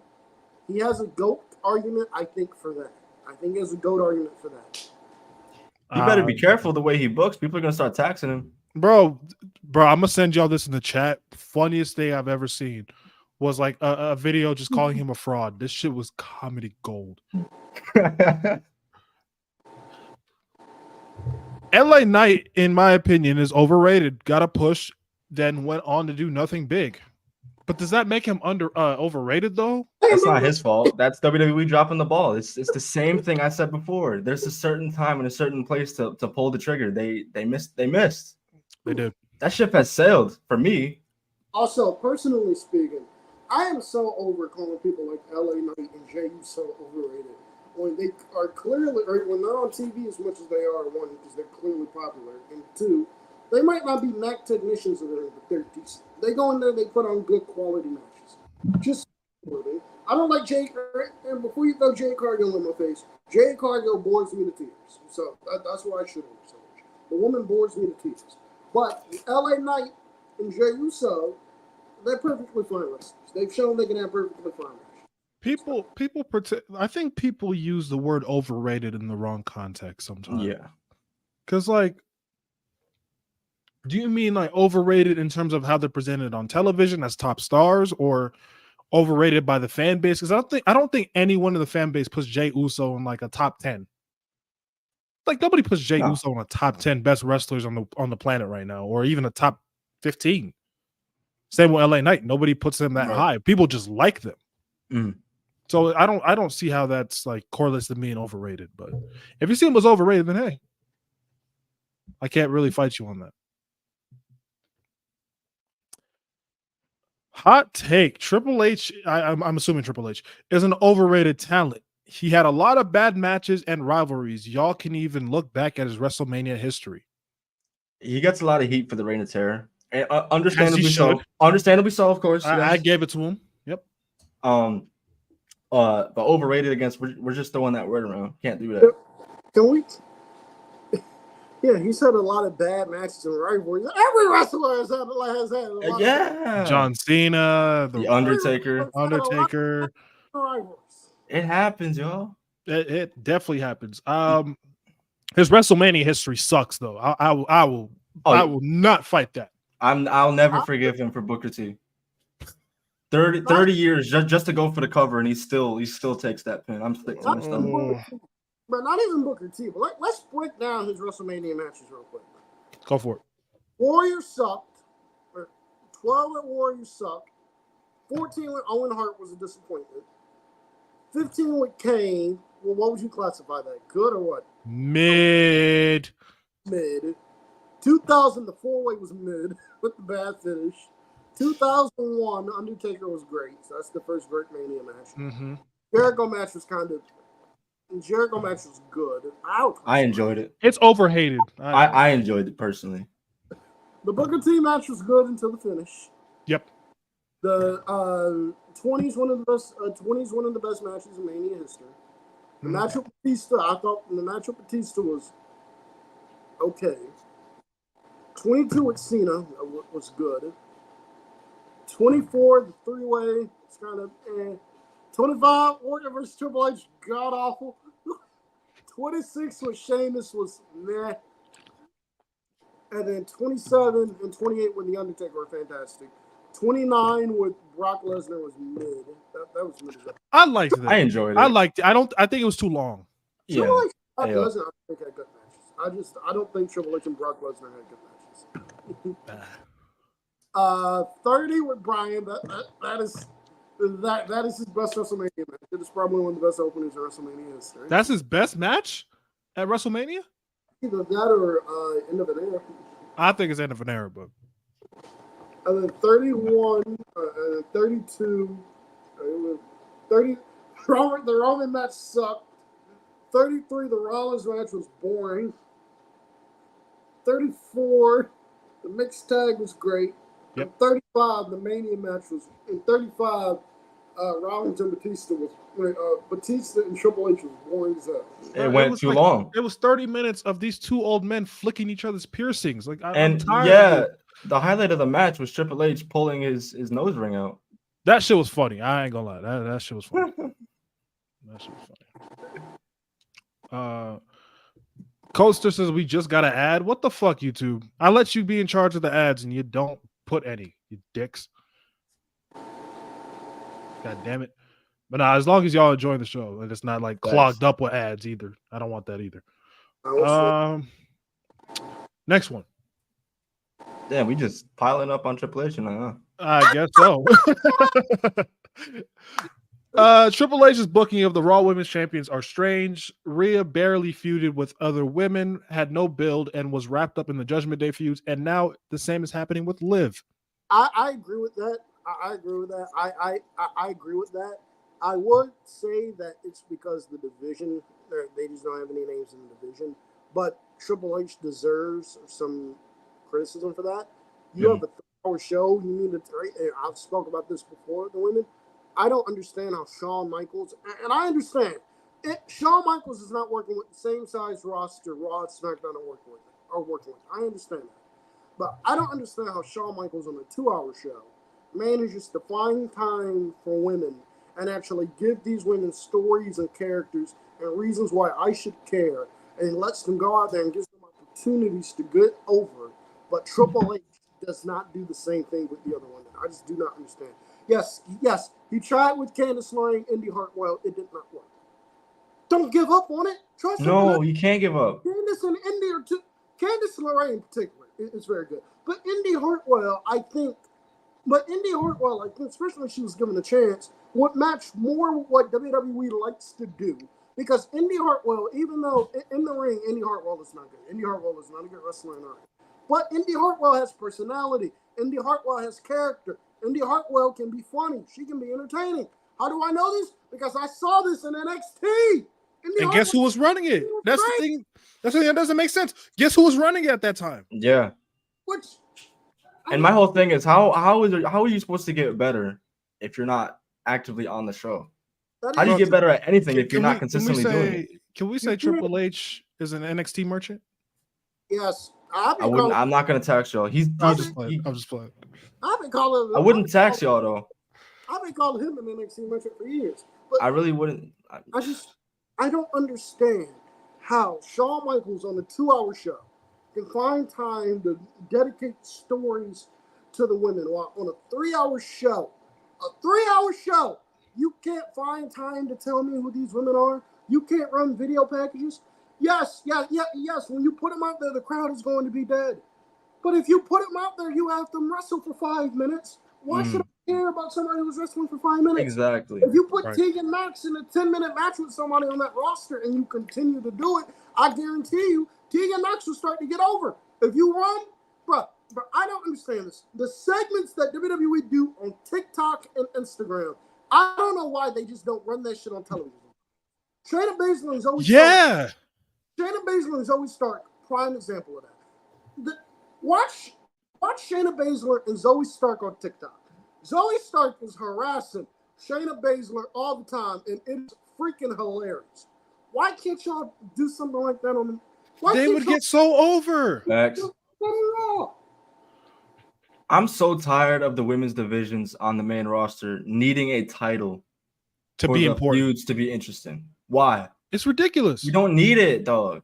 You have Shawn Michaels. NXT can do it, bro, and it's a bunch, not respectfully, a bunch of nobodies, and he's making them somebodies. Like, come on, bro. Triple H, don't make me call you a black and gold merchant, bro. Don't make me do it. I wouldn't tax you. This one's interesting. I don't know how I feel about it. The Bayley and Sasha Iron Man match is better than their famous Brooklyn match. I'm not gonna tax you for it. That's not crazy. I wouldn't tax you. I don't agree. I'm not gonna tax you for it though. Right. I think the significance of the Brooklyn one is what pushes it over the edge. Yeah, absolutely. And like the moment of Bayley capturing the women's title is what makes it more heartwarming. Yeah. But I mean, this is not a crazy take. I don't think it's not crazy. At all. But it is a hot take because a lot of people would disagree. But it's not a crazy take in my opinion. This one's crazy though. God, dude. I agree with that. I agree with that. Look, Psycho Sid. He was not a good wrestler. He wasn't a good anything, bro. But you cannot deny the fact that the man has star power. Psycho Sid has star power. No, the only thing he was good at was breaking his bones. Bruh, Psycho Sid had star power. The man was a star. The man was over wherever every promotion he worked for, he was over. Which he's is not why wrong. WWE put the world title on him twice. Okay, Psycho Sid was over. He was over. He was a big name, and he was over. I'm not saying in the ring he was god awful. Psycho Sid was not a good wrestler, but Psycho Sid, he had a name, he had star power. That is why he won. That is why he was a big star every promotion he worked for. And that is why I say Psycho Sid should be in the WWE Hall of Fame. You want to know why he had the star power? Because he, of course, he had half the brain that we did. Oh my god, fucking guy. No, I'm not gonna lie. Cam's not lying. Psycho Sid was cheered over Shawn Michaels at Survivor Series 96. And when I saw that for the first time, I was kind of taken aback. I'm like, what the fuck? They cheered him over Shawn Michaels. Sid was over. They did. Oh, by the way, Shawn Michaels should be Shawn Michaels. I don't know how that man pulled up. I don't know how that man pulled that good of a match out of Psycho Sid. I don't know how he did it. They had good matches, man, because Shawn Michaels is the best in-ring performer of all time. That's why. Yo, That's speaking how of we Shawn did. Michaels, I was watching the Iron Man between him and Brett last night. My condolences. Yeah, I was gonna say like 98% of the match was like wrestling holds and locks. It's like, what are we doing? Night. Bro, so when I did the video, this is my favorite video I've ever done. When I did the best match of every WrestleMania video, I got flack in the comments for calling that match the most overrated match in WrestleMania history. It is. And it is. It is. It is like the first 50 minutes of the match is a straight up snooze fest. Yes, it is. It is, but the last 10 of regulation into overtime. Yeah. Wow. That's kissed. You know how long it took you to finish that match on 2K14? Oh my god. Took you all damn day. God, I hated that so much, dog. That's a last text. It really is, dog. It really is. Shawn is a better booker than Triple H. Yes, I agree. Yes, I really do agree. Yes, he is. Yes, I've been saying for years. Triple H is a black and gold merchant. I've been saying that. Yes. But I do want to give Triple H's credit. Yeah. I got to give Triple H's credit. He has made these shows significantly more enjoyable. He just needs to make SmackDown significantly more enjoyable. That's the only caveat right now. That has gone down from the Vince McMahon era. I hate to give Vince any credit, but that has gone down. It's like there's no care into these shows. It's like as soon as Roman left, it's like who cares? Poor Cody. And that's not a shot at Cody at all. It's just like poor Cody. Nothing. There's nothing interesting. It's not him. People want to put the blame on Cody Rhodes. It's not him, bro. It's the fact that SmackDown has no depth. Who the fuck he gonna feud with? Don't nobody want to see him versus Solo. No Solo, no Thumbboy. I'd rather see Cody Roman 3. Bro, you know what SmackDown reminds me of? SmackDown reminds me of an NBA team that is like so top heavy that they need all 5 guys to stay healthy in order to win games. Like SmackDown, they need AJ Styles, Cody, Randy, LA Knight, Kevin Owens. Kevin Owens in order to actually. If something happened to one of them, it's a wrap. It's over. Kevin Owens and Paul Heyman is the 2 singular reasons why anybody even cares about the Bloodline story at this point. Seriously. At this point, that's it. I got a question though. What y'all think about the potential Austin Theory babyface? It needs to happen, but it has to be done the right way. If they mess it up, they're slow cooking it, and I like it. But here we go again. Why are we breaking up tag teams? Makeshift or not, why are we breaking up tag teams? I'll be honest, I don't care for A-Town Down Under. I understand. I don't think they need to be champions. I agree with that part. If I had it my way, I wouldn't have paired them up to begin with. But at this point, they're already a tag team. You're already running low as it is. Why are you doing this? I like them as like homies. I like them as just being homies on the roster, but not like a tag team winning the tag team gold and holding it for a while. No. Yeah. This one, okay, let's talk about it because I've said something like this before. Hot take: The Rock isn't that good on the mic. Just because you make fun of people and have funny lines where people laugh doesn't mean you're good at cutting the actual promo. Rock's always been a good talker, though. It's very obvious when Rock is just phoning it in to when he actually cares. Go back and watch the feud he had with CM Punk in 2013. That man was spitting. CM Punk, for the majority of that feud, CM Punk was cooking that nigga. Punk was cooking that nigga. But Rock had some moments in there. Like there's a promo I remember from that show on the Go Home Raw where CM Punk was cutting that. That was the promo where Punk was like, your arms are just too short to box with God. And Rock came out. And Rock came out in Rock's promo. Rock sold that entire match with his promo alone. Rock was over Punk. Rock was like, The Rock knows CM Punk how dangerous you are, how bad you are, how good you are. Rock showed up on Raw 1000. You laid him out cold as a block of ice. He said you laid him out cold as a block of ice. You hurt The Rock. You embarrassed The Rock. The Rock never forgot that. And at the Royal Rumble, you're going to see, and at the Royal Rumble, you're getting into the ring with a man who was 275 pounds of genetic. It was like something. It was like, and it's why The Rock is going to whoop your ass at the Rumble. And that right there, I was like, where Rock wants to. Rock can cut a good promo. That's my problem with The Rock. Yeah, his thing was Cody was fucking great. It was selling me on Rock Cody than it was Roman and Cody. But my thing is with Rock, right? And I've said something on the verge of this. Not to say he's not that good on the mic is to me kind of crazy. But because I still have him in my top 3 mic workers. Mm. But my thing with Rock is too many times, like Cam said, he relies too much on being funny. And I think there's points where you need to be serious. And there was one promo for me that this is like one of my favorite Rock promos because of how serious he was when it was like when Cena told him, I don't need the notes for my promo on my wrist. It was that same because you could see he was actually like pissed off. But he said something like, I'm 6'5", 265 pounds of Samoan that will rip your throat out. I'm like, I need that serious side of Rock more often. I like that. Like I like laughing. The Rock is hilarious. Don't get me fucked up. He's funny as hell. But I think people tax him for the promos, like when we got his return promo against Jinder. People tax him for stuff like that. I didn't think that because I got drags it sometimes. No, he does. That promo went way too long. I remember. Yep. I taxed him for it because I was like, this is what we get in Rock really like. This is what we get. Like really, this is what we do. I taxed him against Theory too. Like it was fun to see him in there with Theory. Like it was fun to see him come back in there with Theory. I that's a segment I just don't enjoy going back and watching because I'm not laughing at what he's saying. I only go back and watch it because I was there.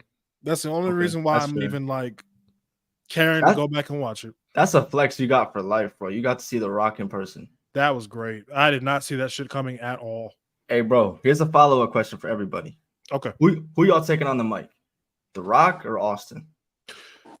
The Rock by a hair. Okay. By a hair. They're on the same tier. Okay. Like if I think of the S tier of professional wrestlers on the mic, I'll put Stone Cold, The Rock, John Cena, CM Punk, Paul Heyman, but he's not a wrestler. You know what I mean? Right. Chris Jericho is another one I put in S tier. Mm-hmm. Dusty, Flair. But yeah, they're on the same tier. Mm-hmm. There's probably more that I'm not. That's not Foley. Oh, Foley. That was a great. Yeah. Yeah. Those are the guys I'd put like S tier promos right there. Facts. I'm probably missing some that are just not coming to my head. I'm also sick, Chad. Give me some slack. Yeah, don't tax him this week. Here's a hot take for y'all. Why did Kofi Kingston never get a title shot after losing to Brock Lesnar? I have said that so many times, dog. I would tell you why. Go ahead. I would tell you why. Because Vince McMahon never wanted to put the WWE Championship on Kofi Kingston. He only put the title on Kofi because he only put the title on Kofi because he only put the title on Kofi because the fans are asking for it. And one, because the fans are asking for it. Two, this was coming off that period where Raw in 2018 was fucking god awful. And they had the Authority come out, and the Authority was like, you guys have the power. Vince McMahon wanted to show, right? Vince McMahon wanted to make good to the fans. So that's why. And three, because Kevin Owens, I don't think KO got hurt. But three, because I forgot why, but that Kofi's title win, that was originally supposed to be Kevin Owens. It was supposed to be Kevin Owens, but Kofi got hot, so they went with Kofi. They went with that. And I think I heard reports at the time it was supposed to be Ali winning the chamber. Yeah. Yep. Originally it was supposed to be Ali winning the chamber, and I imagine a universe with that. That'd have been cool. Because I remember he had a good match with Bryan his first night. I think he beat Daniel Bryan on his main roster debut. Did he if I'm really? not wrong. I think he at least had a match with him that he looked really good in. But my thing with this, my whole issue with how they handled Kofi Kingston with Brock, I've said it before, and I've been accused of me trying to like make this a race thing. I don't understand why, because it has nothing to do with that. You would have said this about anybody, right? Brock still would have won that match if I had full control of that pen. Brock Lesnar still would have won that match 100%. But it's the fact of you squashed Kofi after being champion for months, beating everybody, looking strong. Like the reign itself wasn't that great, but Kofi looked strong. He went through who? Samoa Joe, Randy Orton, Kevin Owens. He looked great. I think he lost once that whole reign. Lost one time. And what makes it more problematic for me is shout out to Adam Blampier for this line. Kofi Kingston forgot how to be ambitious after that. So all that fire that he showed on the road to WrestleMania was gone because we needed to get a match with Brock Lesnar and Cain Velasquez. Kofi Kingston was absolutely neutered, and he looked like, bro, literally the week after he lost the championship, he didn't even mention it. You back out there throwing pancakes. He was right back in the tag team division. It was like, know your role, basically. Did the same thing happen with Big E? Big E lost the title, and it was right back to the New Day. Right back to the mid-card division. Right back to the New Day. Like, what the fuck are we doing, yo? What are we doing? At this point, is it even worth it for Xavier Woods to attempt it? No. Well, actually, I trust Triple H more, but oh my God. I'm like, why? That's what made it worse for me. It's the fact that he pretended like he was never WWE champion for half a year. Half of 2020, half of 2019, he was WWE champion, and he just forgot. Yeah, who cares about the most important championship in all of wrestling? Here, have some more pancakes. I just got squashed, and whatever. I know my role. What the fuck are we doing? Yeah, hated that. Thumbs down. Yeah, no. But yeah, why? That was what was so problematic for me with Kofi Kingston and how he lost the title. Because like I said, he would have lost regardless. It's just insane to me how a group of people came together, talked about it, and then officially booked it and thought it was a good idea. I thought it was fantastic for Cain fucking Velasquez. We made it. We made it through the mud, y'all. We made it through the y'all. Hey, I love Cain Velasquez as a UFC fighter, by the way, but not as. Why did we do that to Kofi? Shout out to everyone who stuck through the bad years. The bad years. 2018. 2017, 2018, 2019. I can say passionately, bro, as much as I thought about it, I never stopped. Not once. I did. You a soldier.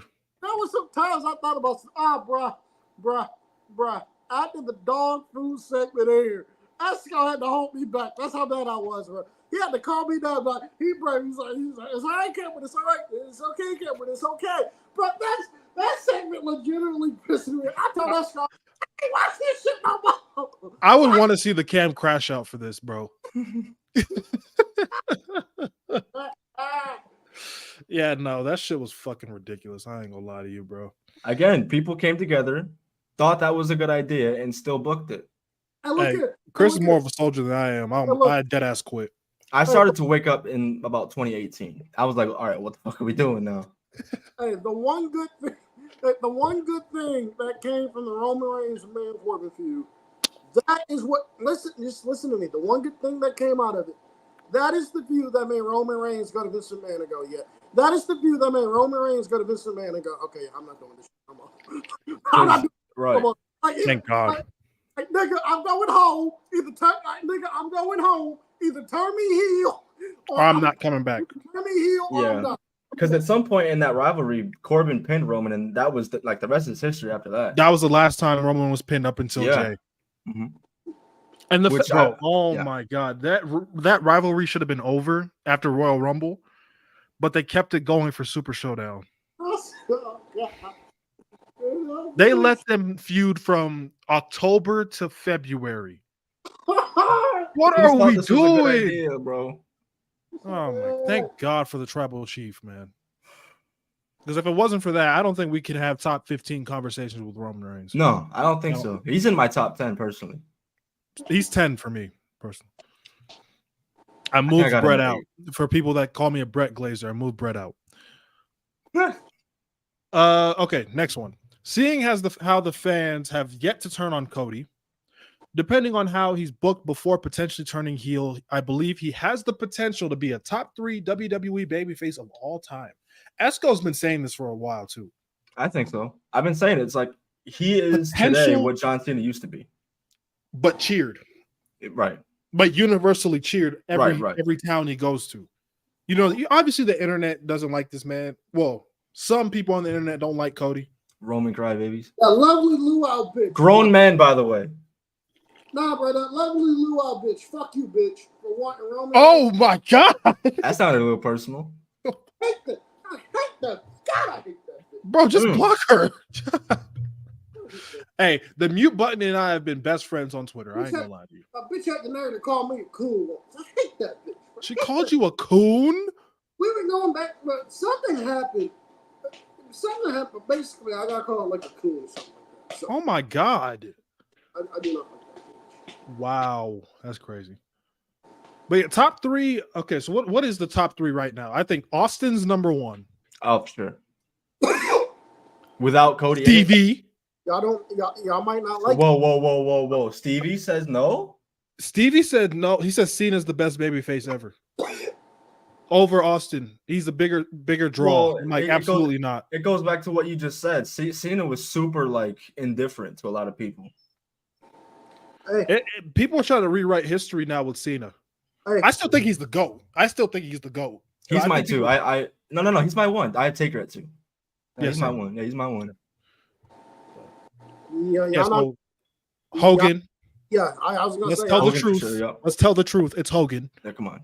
And probably Cena 3. Put your personal feelings to the side. Hogan's like that. Like Cena, bro, the kids loved John Cena, bro. I hate when people bring their personal feelings in it when they're talking about Hulk Hogan. Like Hogan sucks. You can't. Like Can't do Hogan that. because he's a racist, or Hogan sucks is like he can't wrestle the son of third. Like that's like objectively that's true. But if you're gonna sit there and tell me Hulk Hogan was not that nigga, and Hogan is not the reason why, I don't think we should call him nigga. He don't deserve it. I'm sorry. He's probably his favorite word. Let's be real. If you're gonna sit there and tell me that Hogan wasn't that guy, if you're gonna sit there and tell me, right, and if you're gonna sit there and tell me with a straight face that the reason why we most likely doing this podcast here today, and the reason why WWE exists is because of how popular Hulk is because of Hulk Hogan and Hulkamania, then you don't know what the fuck you're talking about. Yes, Randy good. Randy Savage was not Hulk Hogan. We need to stop acting like that. That man was not Hulk Hogan. Two boom periods that man caused. And yet, 100%. and yet because he was because he politic, because he's racist, and because he can't wrestle, people try to like throw that in his face and go, "Nah, Hogan can't. Hogan don't deserve to be in them conversations." When you put He absolutely on does. that side, Hogan is absolutely in the GOAT conversation. What are we doing? 1,000%. He's on my Mount Rushmore. I hate to put him there, but you have to. You have to. But hey, next one. Keith Lee should return to WWE once his AEW contract expires, since AEW has fumbled him. I don't think AEW has fumbled him. I'm gonna be honest with you on Keith Lee. I think he's done. I think he's done. The man cannot stay healthy. There's something always wrong with this man. When they tried to put him back on the break, where like even his first run on the main roster, he was gonna win the U.S. title. That got cut short because of a health scare. That got cut short because of his health. Right? Then he gets released. He goes to AEW, wins the tag team titles, drops the tag team titles. Nothing else happens with him because of his health. He comes back. Bro, it's something always with his health. It's something always with his health to where we have not seen Keith Lee be the Keith Lee of old. It's always something with his health. So I think he's done. I don't think he's leaving up. I agree. I think it's over. At this point, it's kind of hard to tax Tony Khan for like being with the whole start and stops with the whole Swerve and Keith Lee feud. I see why. Yeah. I see why. I enjoy Triple H and Austin more than McMahon Austin. Wow. Yes, you are wrong. You are wrong to G22. You are wrong. Next. I mean, obviously, Austin and McMahon aren't going to have great matches. But I think, but the story, though. Yeah, I can't. Triple H Austin, No Way Out was beautiful. 5 stars. But yeah, I'm not looking for McMahon Austin for good matches, or you know what I mean? Facts. I enjoyed the what was it? The 3 stages of hell? Yeah, that's the one I was. Okay. Yeah, No Way Out. Yep. Okay, yeah. That match I enjoyed, but oh, this is where I get mad. This Jeff is where Hardy why are we throwing this word around tonight? over. Stop it. Move on. Bro, I think okay, I'm gonna Shane O'Mac speak on is this. better. I'm gonna speak on this anyway. I'm gonna go ahead and do this. Cook. Again, people throw around the word overrated way too much. There is nobody who actually knows what the fuck they're talking about that has Jeff Hardy. I am a Jeff Hardy diehard fan. He's been my favorite wrestler since the year 2008. Jeff Hardy is nowhere in my top 20, nowhere in my top 25. He may not even make my top 30. There's nobody who actually knows what they're talking about that has Jeff Hardy in their top 20. Like, Jeff Hardy is usually ranked properly when you talk to people. Jeff Hardy is he just has a really goat. big he just has a really big fan base. That's it. He just has a really big fan base. We all love him. That doesn't make him overrated. No! Shit! I'm sorry. I just got the notification. What just happened?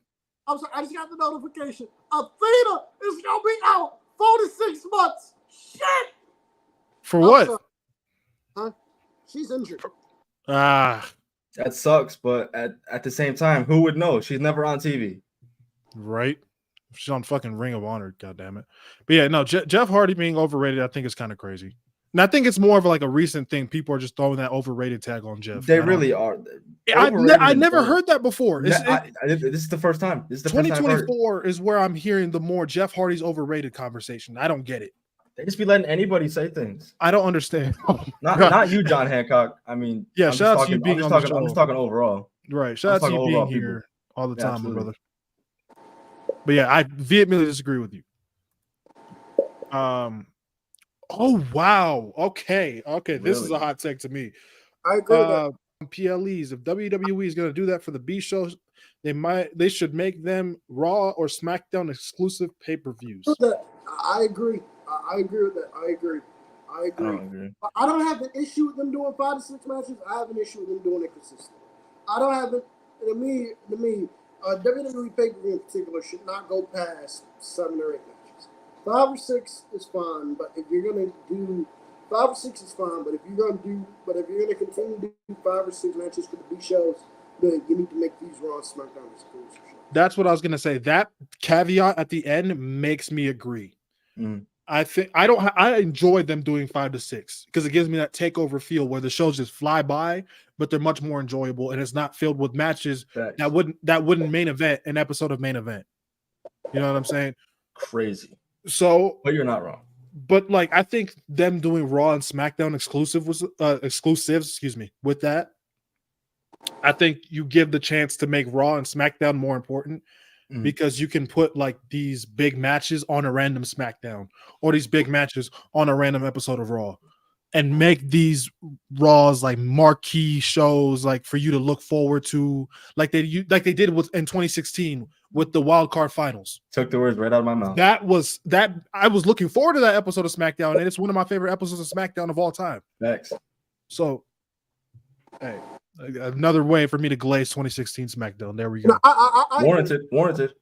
I agree with that. I just want to say before we move on, 5 or 6 pay-per-views for WWE, or 5 or 6 matches, on pay-per-view for WWE I think it's fine because you're getting those shows at like $10 a month. If AEW were to do this and I had $50 for this, I would sleep this stuff. Which is why I don't mind us getting even though I'm not a fan of it, I don't mind us getting the 9-10 matches we get on AEW pay-per-views because I'm paying $50 for this fucking show. But if I just want the matches to matter. Yeah, I agree with that. But like, if they had this on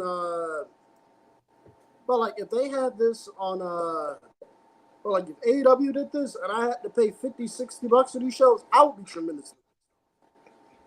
Yeah, me too. Me too. I will say that is one thing because I do think AEW shows run a bit too long, but at least like you're getting your money's worth, right? Like you're not just paying for bullshit. You're getting like a bunch of matches, right. And a lot of them are very good. Like Double or Nothing was very long. I thought it was too long, but a lot of good matches on the show. So there's no reason a wrestling show should start on one day and finish on another. Not we just saying shit. Get this hot take on it. So now we just saying shit. Hold on, we'll get there. We'll get there. There's y'all spam them up. Thank you very much for that. And you're dropping some good takes here. Gunther should not win the world title this year. If it were up to me, he should win the Rumble and win the world title at WrestleMania 41. Cook. If he doesn't win at SummerSlam, this is exactly what I would do. Have him win the Royal Rumble, and he kills Cody at WrestleMania. Get that world title on Gunther. This is the one. I'm not mad at it. There's so many options right now, bro. I'm not even mad at it. I mean, Punk, Seth, and Drew is right there for WrestleMania 41 anyway. Make that the World Heavyweight title match. Make Cody and Gunther the WWE title match, and have Rock and Roman in the main event of night 2. I don't hate that at all. I don't hate that. That's it. I love it. Let's keep going. Shit, I'm probably missing some here. There we go. Triple H versus Randy Orton at WrestleMania 25 should have had a match stipulation. Good story, but good storyline buildup. Agreed. That's what I think. Facts. Like, why did they do a stipulation where Triple H gets DQ'd? Vince, aren't you in charge? Why are you putting it in favor of Randy Orton? Oh, speaking of this, I got a hot take for y'all. Okay. The Randy Orton Triple H house invasion angle. Oh. That angle itself is very that angle itself is very cheesy. That is a very cheesy angle. Cheesy. Yes, it's cheesy. Go back and watch it. It's cheesy. For the time, I will say the screaming lady in the background was fucking ridiculous. Yeah, that was ridiculous. It wasn't even her. It was just a fucking voiceover. Even as a kid, I was just like, okay, why is this bitch screeching, bro? I don't want to hear this. But it added a sense of realism. It did, but it was a little too much. That. They're starting to do it now a little more, but hey. Yeah, it's just a bit much. Like, come on, man. War Games is the most overhyped match concept. The match would be 10 times better if it was under elimination rules. What do y'all think? Elimination rules? No. Nah. I hate to say it, guys. I completely agree with the first part. This War Games match, the War Games we're getting now, I would agree.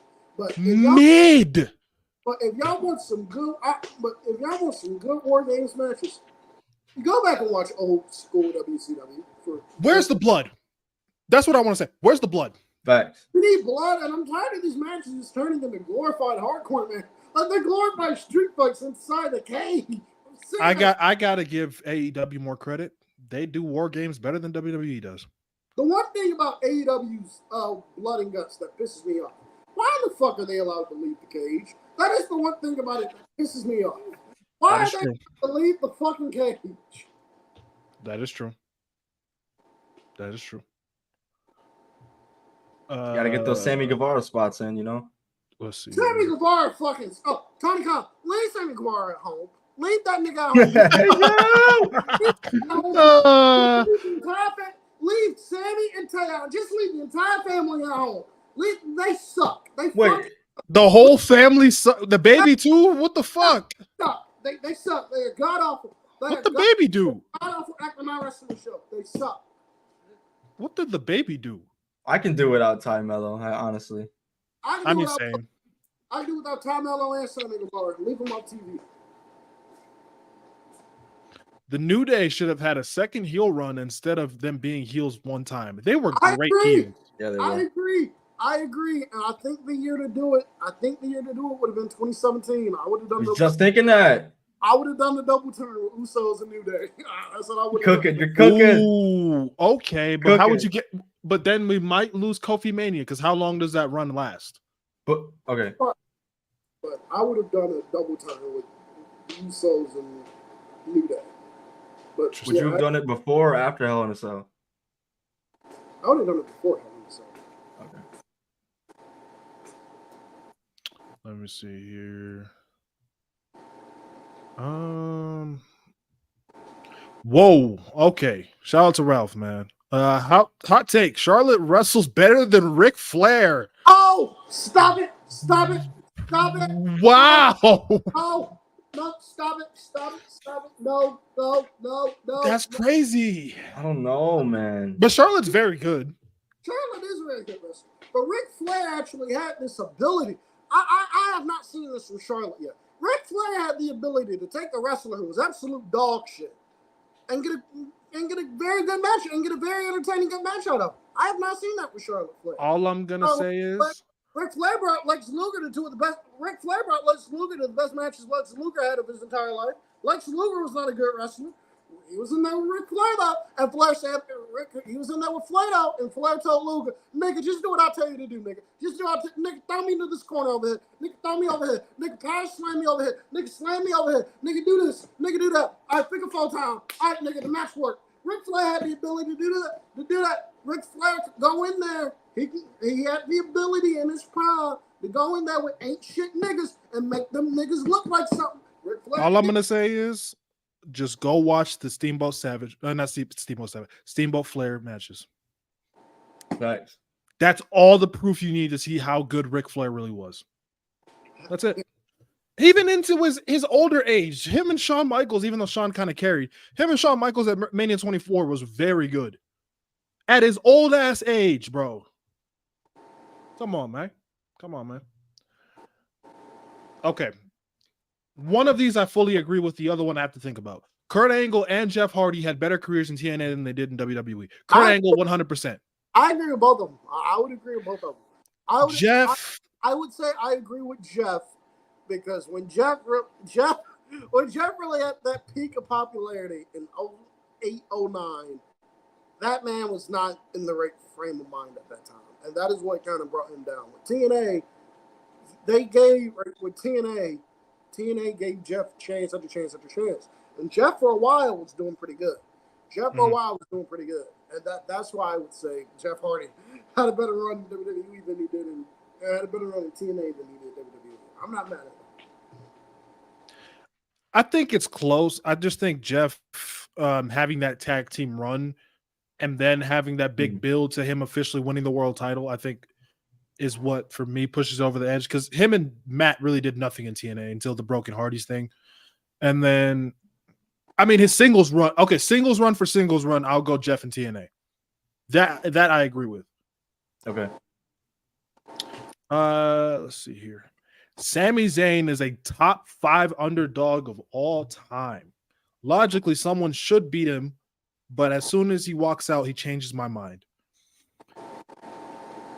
He's not wrong. Gunther at WrestleMania 40 is proof of that. I thought it was easy money. Yeah. Winning that. Yeah. 100%. As soon as I saw Sami Zayn with his son, I was like, Sammy, he's got to. Yeah. Listen, man, that was man. Oh, whoa. Just as long as we're not throwing around underdog anymore for him. No. Should have? No, Should have? I'm not agree with this. Will Ospreay and AEW are a perfect fit. They are a perfect fit. I cannot agree. They work too well together. Okay. I think This is someone else's hot take. It's not me for the audio listeners when we're on Spotify or Apple Podcasts. I think Cody versus Rock should happen on the first Raw on Netflix, and that's where Roman finally turns face and turns on the Rock. Rock versus Roman Mania 41. No. I'm gonna push the date a little bit. Rock, Cody, Royal Rumble. I would not hate it. I wouldn't hate it either. I would hate it. That's where you start the build. Rock, Cody, Royal Rumble. Let's see here. There we go. Ricochet would have had a better career than he would in AEW. Or would have a better career in TNA than he would in AEW. Him beating an undefeated Ali for the X division would do so much more for him than a random 5-star with Ospreay. I agree completely. Facts.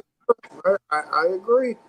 I agree, but I think Ricochet's going to AEW. I don't want him to, but I think he's going to AEW. And I don't think Ricochet, he's going to be in the exact same position he's in now. He's going to get lost in the shuffle. At this point, I feel like he almost doesn't care because he's just going to go over there and do what he does best. He's not. I don't think Tony Khan's going to go over there. He's going to have him go over there and have him on the mic every week. He's going to have him for 5-star bangers, which Ricochet's capable of. You just didn't see a whole hell of a lot of it on the main roster in WWE. Facts. This one's interesting. Match catalog is what makes a person all-time in-ring ranking, not the in-ring moveset. Yeah. Match catalog. Okay. Because here's an example. Will Ospreay. I think Will Ospreay has more in his bag than Kurt Angle, but I think Kurt Angle is a better in-ring performer. That makes sense because he's the Kurt Angle match catalog. Yeah, exactly. Mm-hmm. So I don't think that's crazy at all. So that's an interesting take. I like that. That's different. I like that. That makes you think. I like it. Shit like that is what we need. Yeah, I love that. Y'all been good today. It's probably the best hot takes episode we've had. Yeah. We'll do a few more because I don't want to go over 2 hours. Triple H Mania matches with Orton and Jericho realistically should have main evented. Nobody could have predicted HBK and Taker and Hogan Rock would be that good and take that much out of the crowd. Realistically, yes, they should have. I'll push back on the Jericho one. Hogan Rock should have main evented. I agree with that. Facts. I've said for years I think Triple H and Chris Jericho should have opened that show. I think they opened it, started hot because Triple H was super over at that time. Yeah. And then you close with all the stuff in between, and then you close it with Triple H with Hogan and Rock. I think WrestleMania 18 will be remembered a lot more for that. Would be recognized with more respect. Dean Ambrose should have never turned heel on the night Roman Reigns announced his leukemia. P.S. The needle injections and gas mask were awful on Ambrose. F Vince McMahon for that. Well, yeah, that second part I fully agree with. I disagree with the first part. I fully disagree with the first part. I think that was the perfect time to do it. This is my hot take for today. I think just production-wise and how they did it, I think Dean Ambrose had the best heel turn of the three. Simply based on how they did it. They pulled on your emotions on how they did it. The aftermath, obviously, of Rollins clears. Right. And obviously the aftermath of Roman's turn clears. But we're talking turn for turn, how they did it. And I think what sealed it is what Michael Cole said. Not on this night. You cooked. Yeah, you cooking, man. They took the real raw emotion of Roman's heel turn. It wasn't like, it's not one of those heel turns. It's like, it makes you feel good. It hurts you. It hurt me to see Ambrose do that dirty deeds because we need the Shield to be okay. And they're not because Ambrose snapped. That's why it hurts me so much that the actual turn or like the actual heel run sucks so bad. But I think they did it right. I think it's the best of the three personally. That heel turn was that heel turn going as bad as it did is the reason why Dean Ambrose is not with AEW and is probably never coming back. That heel turn right there. That is the reason why Dean Ambrose said, "Fuck this company." Moxley said, "Fuck this company. I gotta get out of it." One heel turn. That is how bad that heel turn was. Hot take: Randy Orton should be nowhere near a GOAT case. I agree. Randy Orton should not be in it. Randy Orton shouldn't even be in top 10 conversations. Oh, okay, that's where you lose me. That's I wouldn't go with that. That's where you lose me. That's where you start losing me. I don't know if I can put him top 5 to 10 though, or 6. I got him 9. I think I got him 9. 6 to 10 is valid. He's not in my top 10, but I'm not going to text you if he's in your top 10. I cannot put him in top 10. He's either 8 or 9 on my list. I think. But okay, we'll do a couple more and then we'll get up out of here. All right. We'll do 2 more. Okay. Because these are interesting. Y2J has to be top 5. Never seen anyone who's had that many gimmicks and succeeded in getting it over. Even the learning tree is somehow getting over. The learning tree is not getting over. The learning tree is not getting over. It's some of the worst work he's ever done. It is channel changing heat. Who wants to watch someone? Who wants to watch someone give you life advice you didn't ask for? I would be lying. I would be lying if I said he doesn't get a chuckle out of me every now and then. He's so cheesy. I'm gonna tax you for that. Every now and then. Jericho's like a fucking Jehovah's Witness knocking on your door. You're stupid. He would get a laugh out of me. No, and listen, it pains me to say that because I love Jericho. He's my number 2 favorite all time. It used to be 1, but this run currently I'm taxing him for. That's why. Who's your 1 now? Kurt Angle. Oh, okay. I'm taxing him for his current run. Absolutely, because he's still active. That nigga moved down your list. Yes, he did. That's crazy. He did. That's crazy. Look at Matt Thunder in the chat. Hi, guys. That's all you see. This nigga dumb. All right. Last one for today. Thank you guys for being here for real. If Broken Matt Hardy never got as popular as he did, the Hardy Boys would have never returned to WWE. Never is crazy. I don't think Matt would have. I think Jeff would have. I don't think Matt. Oh, Jeff was always going to have a home in WWE. I agree with that part, Cam. Always. But I don't think they would have returned at the time they did. It probably would have been way down the line, to be honest. But also, bonus hot take, Matt Hardy is better than Jeff for me because of the broken gimmick. No. It moved Matt up the list a bit. But, nah. But that is going to do it for today's episode, gang. Listen, I appreciate y'all. This was a fun show. This was probably the best hot takes episode we've done. Oh, absolutely, hands down. To be completely honest, this was a fun one. You guys cooked. Yeah, you had some ones that had me thinking. So, thank you for that as well. Listen, we are on Apple Podcasts. If you are watching this later, we're on Spotify. Go on there, leave us a 5-star review. Right, get our numbers up. Follow all our socials; they're in the description. Also, make sure you guys join the Discord because if you're a fan of the watch-alongs that we do on the Rated M podcast, Mac in the Discord has it set up to where every night they got a watch-along going on. So if that interests you, make sure you check that out. Every night in the Discord, a watch along is going on. Sometimes I'll pop in, sometimes Mo will pop in sometimes I'll pop in, sometimes Mo will pop in for a little bit. But if that interests you, if you're a fan of the watch alongs we do here, shout out to Mac in the Discord. Go ahead, join it, because they are doing watch alongs every night. They're doing a watch along at night. They might be doing one while we're in the middle of this podcast. But they are doing watch alongs every night. So man.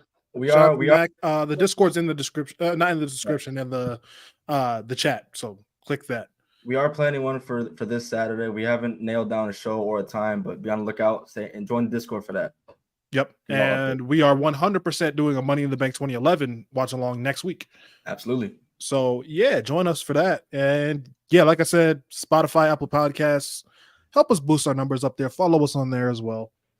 They'll be up Friday at 8 a.m. every Friday if you missed the show live and you just want to audio listen. So and we should be fully loaded next week, so we'll be able to do Jeopardy. Hell yeah, we're fully loaded. Yes, sir. So bring back bullying, all rise for your NBA champs. No, but y'all have a good one. Thank y'all for being here. Much love, man. Y'all be safe.